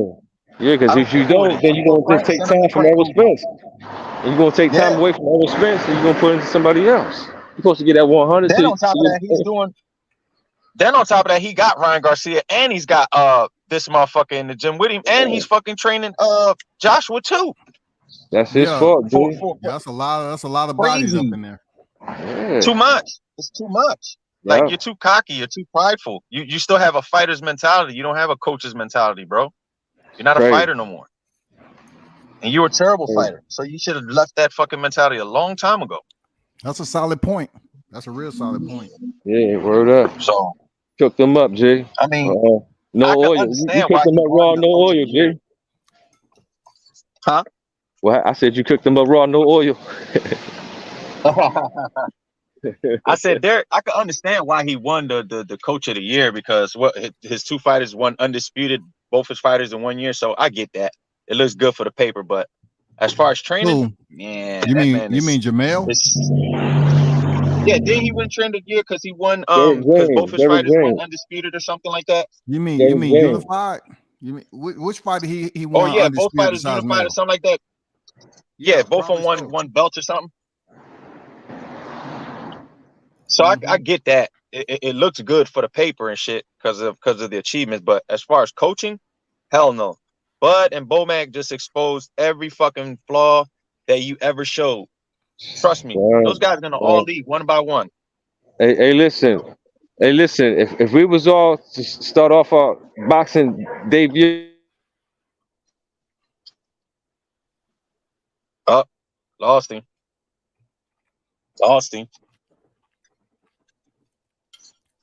Yeah, you dropped out, Raz. Yeah, but I don't know what's up with him next, man. Right now, I wouldn't even be thinking about none of that right now. I'd be with my taking some time off, turn my phone off, and then I'll get back to the business in about a month or so. Yeah, for sure. He should. He said he was taking his dad to Africa and all that, right? Oh, that's what's up, man. My dad's actually going to Africa in October on a missionary trip. Okay, that's what's up. Yeah. But I mean, what part though? South Africa or what? I don't know what part. I don't remember. I'm gonna ask him again. But I don't remember what part. But he's definitely going to be going for I think a couple weeks, I believe, to Africa. My little brother actually been there a couple times. He used to be a Laurel Hills bassist for about 5 years. So you know what I mean. He's been around the world and man. My little brother, he's basically a prodigy. He taught himself how to play bass when he was a kid. It's a crazy little story. I remember him. He started off with the little you know, the little play bass where it got the buttons on it. You know, like you buy the little kid bass and it makes the little noises. So he started off with that, A week later, my mother had bought him a little bass, right? So let me buy him a little bass, see what he do. A week later, he was already playing in the church, like playing little notes and stuff. And he was like 9, 10 maybe. Damn. But he takes it very serious, man. Like he takes it very serious. When it's time to work, he don't play. He don't play. He makes sure that work is done because, you know what I mean, that's how he feed his family. But you know what I mean? He's ready, about to have his third child. And so he stopped doing all the touring and all that to stay with the family. So he hasn't been doing touring or nothing, but he still plays here and there. He's nice though. WCS, he's nice. He can play that bass. So were you ever, when he was with Lauryn Hill, did he get a chance to take any pictures with her? Were you able to go see him in concert with her? Yeah, I saw him twice. I got to meet her both times backstage. That was very nice. That was one of my favorite very artists right there, because she can sing and rap, man. She's a sweetheart, WCS, man. She's very cool, man. She'll sit there, talk to you for a minute, but we ain't want to, like, after the show, we ain't want to bother too much. So I just, you know what I mean, kept it nice and sweet and short. But she had no problem taking pictures with people, chatting with them. So, you know, she didn't act Hollywood, but one thing about her, boy, she gonna make you wait. Okay. She gonna make you wait like an hour before she come out. Damn, yeah. That is some Hollywood shit right there. Yeah, but man, she's got I mean, the last time I saw her was probably maybe 5 years ago. Yeah, my brother hasn't played for her in a while. But man, she was there with her 2 beautiful little daughters. You know, they go on tour with her when they didn't have school, whatever. But yeah, man, she was cool. She was cool, singing all her hits. I mean, it was 2 cool concerts. She puts on a good concert. She definitely puts on a good concert. Did your brother ever think about like teaching people, or he just one of them? Okay. Yeah, when he had the time, he got family now, so you know he don't have the time to do it. But yeah, when he was coming up and shit, yeah, he had couple people he taught that are actually playing now. You know what I mean? So he's always taking it serious. It's like, you know how they say when you have a love for something, it don't feel like a job. Yeah. My brother was constantly always playing bass. He's one of them kids that will keep you up playing bass just because he wanted to play, practice. He was always honing his craft. Always. Yeah. You go to his house right now, he's got like a little shed. He's probably got like 20 basses in there right now. Damn. He don't play. He still plays in like on Sundays. He plays in churches and stuff. And he'll play with the band here and there, local band and stuff, but he don't do the touring no more. I don't blame him. Yeah. Because now he got the kids on deck. He ain't trying to go, you know, be away from that. Yeah, what made him stop was that he missed his daughter's first steps because he was on tour. He's like, I can't do that. He's like, those are moments that you'll never get back. You know what I mean? True. I could always get money, but you know, he's expecting his 3rd child in November, which I'm happy for. But you know, Errol, man, I don't know what he gonna do. Like I said, if I was him, I'd just take time, be with the family, and don't even answer my phone or pick up my phone that has to do with business for like at least a month. Leave me alone. Let me relax. Let me clear my mind. Let me do some fun activities with some people that I love, and let me clear my mind on all. You know, they're going traveling. He'll have a little bit of time. Oh, yeah. Definitely, they're going traveling. You know, when you get away from the monotony, man, he's gonna take his mind off, you know, the ass whoop he just got, and then he have to come back to reality on what he want to do at the end of the year. Yeah, like I said, the only things he got, like I said, that's the only options he got. Either he's gonna fight Crawford again, either for some reason, if for some real weird reason, Canelo, which like I said, I keep forgetting he's at 168, so I don't think that's gonna happen unless Errol is that desperate that he's gonna go up 2 weight classes just for the bag, or retire. That's the only options he has, because he's about the bag. He's not gonna fight nobody for less than what he fought Terrence for. Okay. You know what I mean? So that's how I see it. There'll be no reason for him to at this point in his career. Especially after we was talking about Al and his back pay and all that shit. So he's like, I got to make up for what this motherfucker probably done stole from me. I think the money they made off this fight is supposed to be around 25-30, ain't it? Mm-hmm. Guarantee should be like 20, 25. I mean, who knows how My they thing get is, paid? I'm curious about something, WCS. Like you're in the boxing game. Like you're around, people in the media and stuff. So I'm pretty sure you know certain things that go on in the background, as opposed to like us people that just listen to YouTube. Just we love boxing, but we don't know what goes on behind the scenes. Now, when it comes to Errol, do you think that damn, what was I about to say?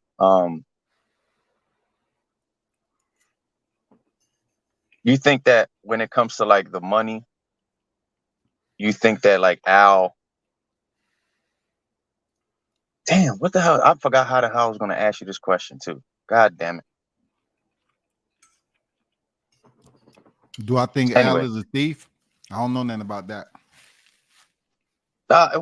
It wasn't that. It was I'll get back to it. But anyway, Bomac boy, he don't play. He went right back to the gym. Went right back to the gym, man, on a Monday while everybody else is doing what they do. God damn it! He said, "I'm gonna find my next champion real quick. Bring him out of Omaha." That's respect, though. I'm glad Bomac, showing people, the world is cruel, man. And you have people out here that'll not take any consideration on what people might be going through as far as him having a weight gain, but it's just the fact that Derrick tried to use that as if it had anything to do with his mind. This mind, his knowledge that he has of the game.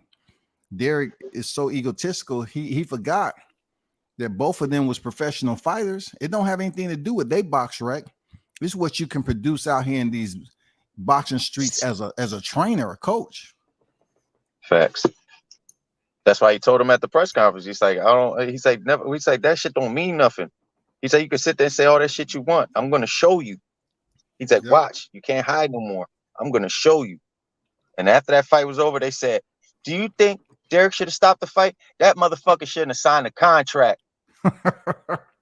You ain't live, fuck right? You talking about? Like that shit right there, except me good. He killed him with that. And then at the press conference, I didn't realize how much he buried him when he told him, I've been here before. You're trying to get here. You've never been here. He killed Derrick with that when he's talking about the undisputed. He's like, I've been here before. What are you talking about? Like this is easy work. Man, they made that shit look so easy. That's gotta really hurt my man pride to sit there and talk shit about my man resume like that, call it a 0.5, and you ended up being the easiest fucking opponent that he's ever had. That's gotta fucking hurt. Ooh, that stings. That should hurt my pride. Just listening to it, dog. You know what I'm saying? Like that right there, boy. That's a sour taste in your mouth right there, boy. That's damn. Dude said and then now you got all these guys over here trying to save you. Huh? What were you gonna say? Go what ahead. Was that WCF? Yeah, it was like that man just he's that's embarrassing, man. Like I said, I'll turn my phone off for a month. I'll turn my phone off for a month. That just goes to show you Derrick James' mind in the wrong place. Like he was all about the insults, all about Crawford didn't fight nobody. Just all about focus on the wrong avenue. Your avenue of approach supposed to be, how do we go in there and beat somebody that you said we couldn't find a sparring partner for? We can't find a sparring partner to emulate Crawford. So that means you need to make sure you do your homework, man. Man, that man was more worried about the attention than anything else. Like you said, Diddy was the perfect name you gave him because he was right beside him at every step of the way in that camera. Take that. He was yes. So he was more worried about the fame and seeing, if I win this fight, I wonder who else gonna call me to train him. He's worried about that shit. He wasn't worried about that motherfucker, man. He don't care about Errol. Care about that bag. Live through his fighters. And he got exposed. He better change some shit up. He better change some shit up. Hell yeah. Because he still thinks he's a fighter. You can't have that mentality as a trainer, man. You gotta think like a fucking trainer. I don't think I never. Looking like you boxing in the ring. Looking like you boxing in the Yeah. ring when you giving instructions and shit. Like, Dude what the up hell there- you saying? Dude up there, open workout like his open workout, dog. Like, no, it's Arrow's open or workout. You up there doing all that, switching stances and letting people know, you know, you can do fast mitts, but mitts is how fast you go. It's a coordination drill. It's a timing drill. That's all. Like, Yep. He up there making it seem like he is his open workout. Mm-hmm. Mm-hmm. I think he learned something. They don't help the all access neither. They don't help the all access neither because they fucking with a profile hip run this shit. He did more running on the show than Arrow did. They want to show him working out. It's not about you, Derrick. I don't give a fuck about you. Probably want to see you do no fucking burpees and shit. We want to see you training fucking Arrow. I believe a lot of the time they just did it because the camera was there. Well, I know I don't Spence think they was really training like that. Yeah. How do you sit there? You lost the fight once you said that. You lost the fight once you said, I don't watch tape of my opponents. Are you serious? That's one of the first things you do. Soon as the fucking fight is fucking signed. Hey, Arrow, before we start training, I'm gonna watch a bunch of tape on this motherfucker to see what fucking weaknesses he's got, what patterns we could see. All right, give me about a week. Like, are you kidding me, bro? I agree. That's bad. I will fire his ass. I will be like, yo, you gotta go, man. Like, I can't. You're done, I mean, Derrick. you ain't lying, but see, the one thing about that, if it's true, that means Errol Spence been known about it. You have to look how long he been with Derrick James, man. He knew he didn't. Yeah, I heard. He knew the flaws he had, man.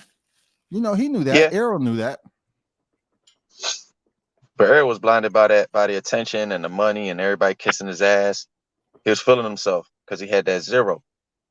Mm-hmm. So in his mind, he was like, man, if I could beat all these guys with Derrick, I ain't gonna need nobody else. Shit, I could probably do this by myself.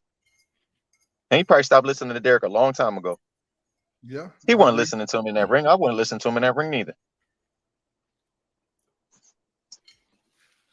Probably the same bullshit. Fucking Derrick James sounding like Harry Belafonte with a smoking problem. Fuck is wrong with that motherfucker? They the only two that can understand. See, that's what it was. Then Belafonte smoked, though. He did smoke, didn't he? All them actors smoked back then. That motherfucker sounded Ali, didn't he? He's like, this motherfucker right here, I'm telling you. That's how Derrick talked. Only him and Errol could understand each other. That's why Errol kept him, because Errol was the only one that could understand each other. That's it. Mm-hmm. They both talk like they got a mouthful of peanut butter. Like, I don't understand a word neither one of them said this whole time. Except for a few. I understood Cheetos and resume. I just put it together. I ain't understand. They needed that bouncing super ball. Heavyweight. Super heavyweight. They needed that bouncing ball on the for the subtitles where every time they talk. You ain't lying. You ain't lying for real. It was bad. But I am concerned about Errol. I think this is gonna really affect him as far as like his residual effects. Because we all know that he definitely has mental problems. He's definitely has some issues, man. I just hope he's able down the line to take care of his kids normally. That's it. I just hope 10 years, 15 years down the line, I do too. He doesn't end up like a Mildred Taylor or Gerald McClellan or somebody. You know what I'm saying? Like somebody like that where they just become kind of a vegetable, or, you know, you got to have somebody feeding you and shit like that. Like, so. Because like I said, man, you can't play boxing. That's the only sport you can't play, man. It will expose you. It will let you know if you're a man or if you're a mouse. And that's why I say, say, like, it'll let you know. And that's why I've been saying, like, the extent of his accident and him landing with no protection down the line, bro, he's gonna have issues that his family is definitely gonna have to. He gonna have issues, bro. You cannot hit the pavement at that high rate of speed, man.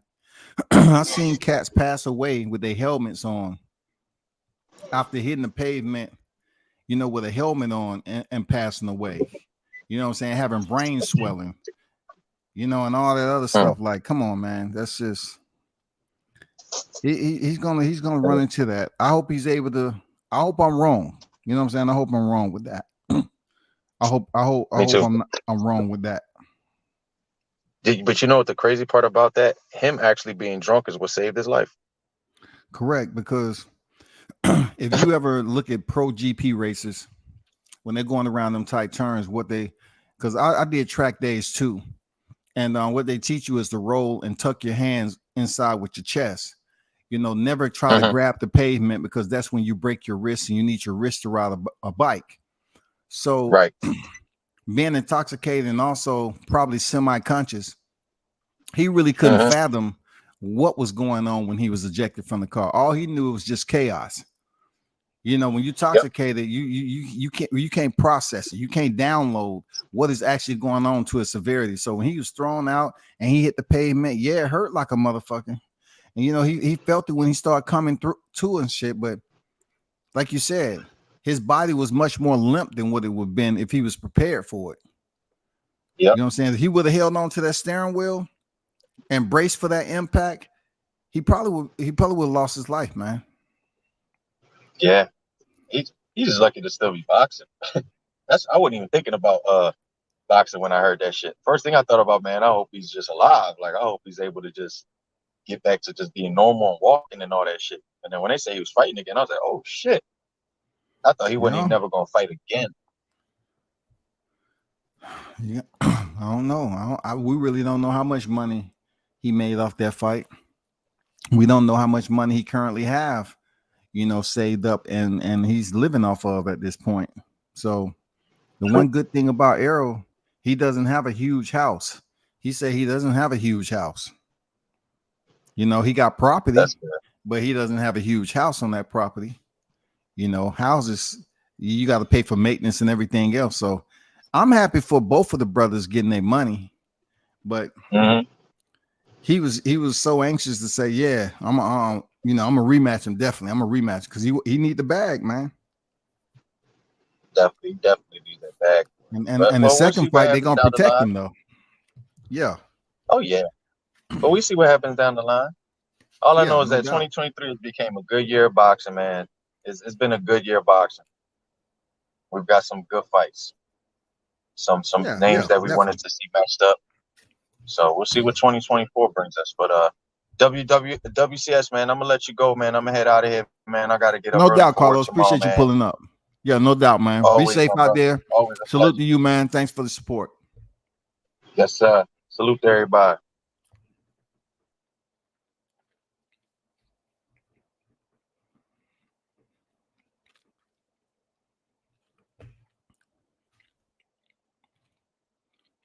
A big shout out to everyone who pulled up as always. I'm definitely going to start bleeding, the channel back into talking about boxing, and everything. This is not just the Bud Crawford channel. It was great, doing the fish fry, the hot grease. Hot grease are always going to be there. The hot grease is always going to be there. You know what I'm saying? I don't care about none of you cats, feeling some type of way about how blunt I've been, which is warranted. Everything I've been saying is warranted. You know what I'm saying? Based off what we experienced. And I seen a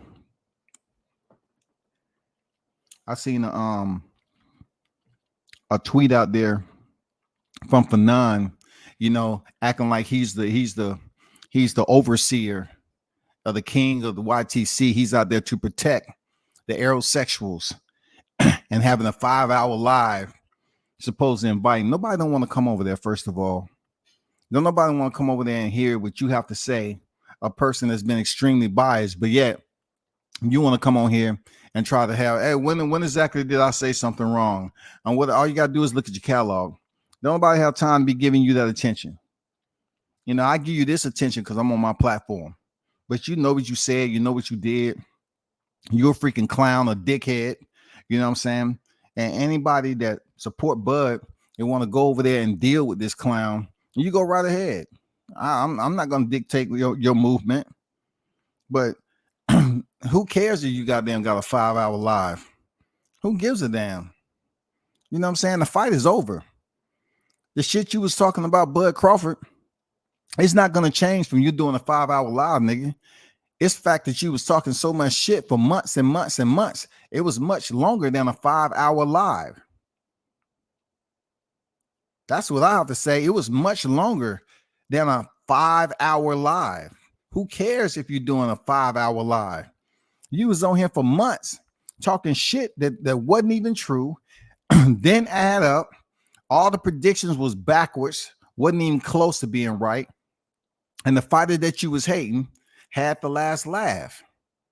All the aerosexuals that was hating. This nigga won. He's the undisputed. He's the undisputed. You can talk about residual neurological damage all you want, or whatever the case they want to come up. He was dehydrated, and how much water. You don't know how much water he drunk. We don't know if he dehydrated. The one thing we do know is that he's not the one making up excuses. Period. So, man, appreciate y'all for pulling up. Continue to support the channel. You already know what it is. World Combat Sports, aka WCS, man. Thanks to the ones who supported and donated to the channel, man. I'm out.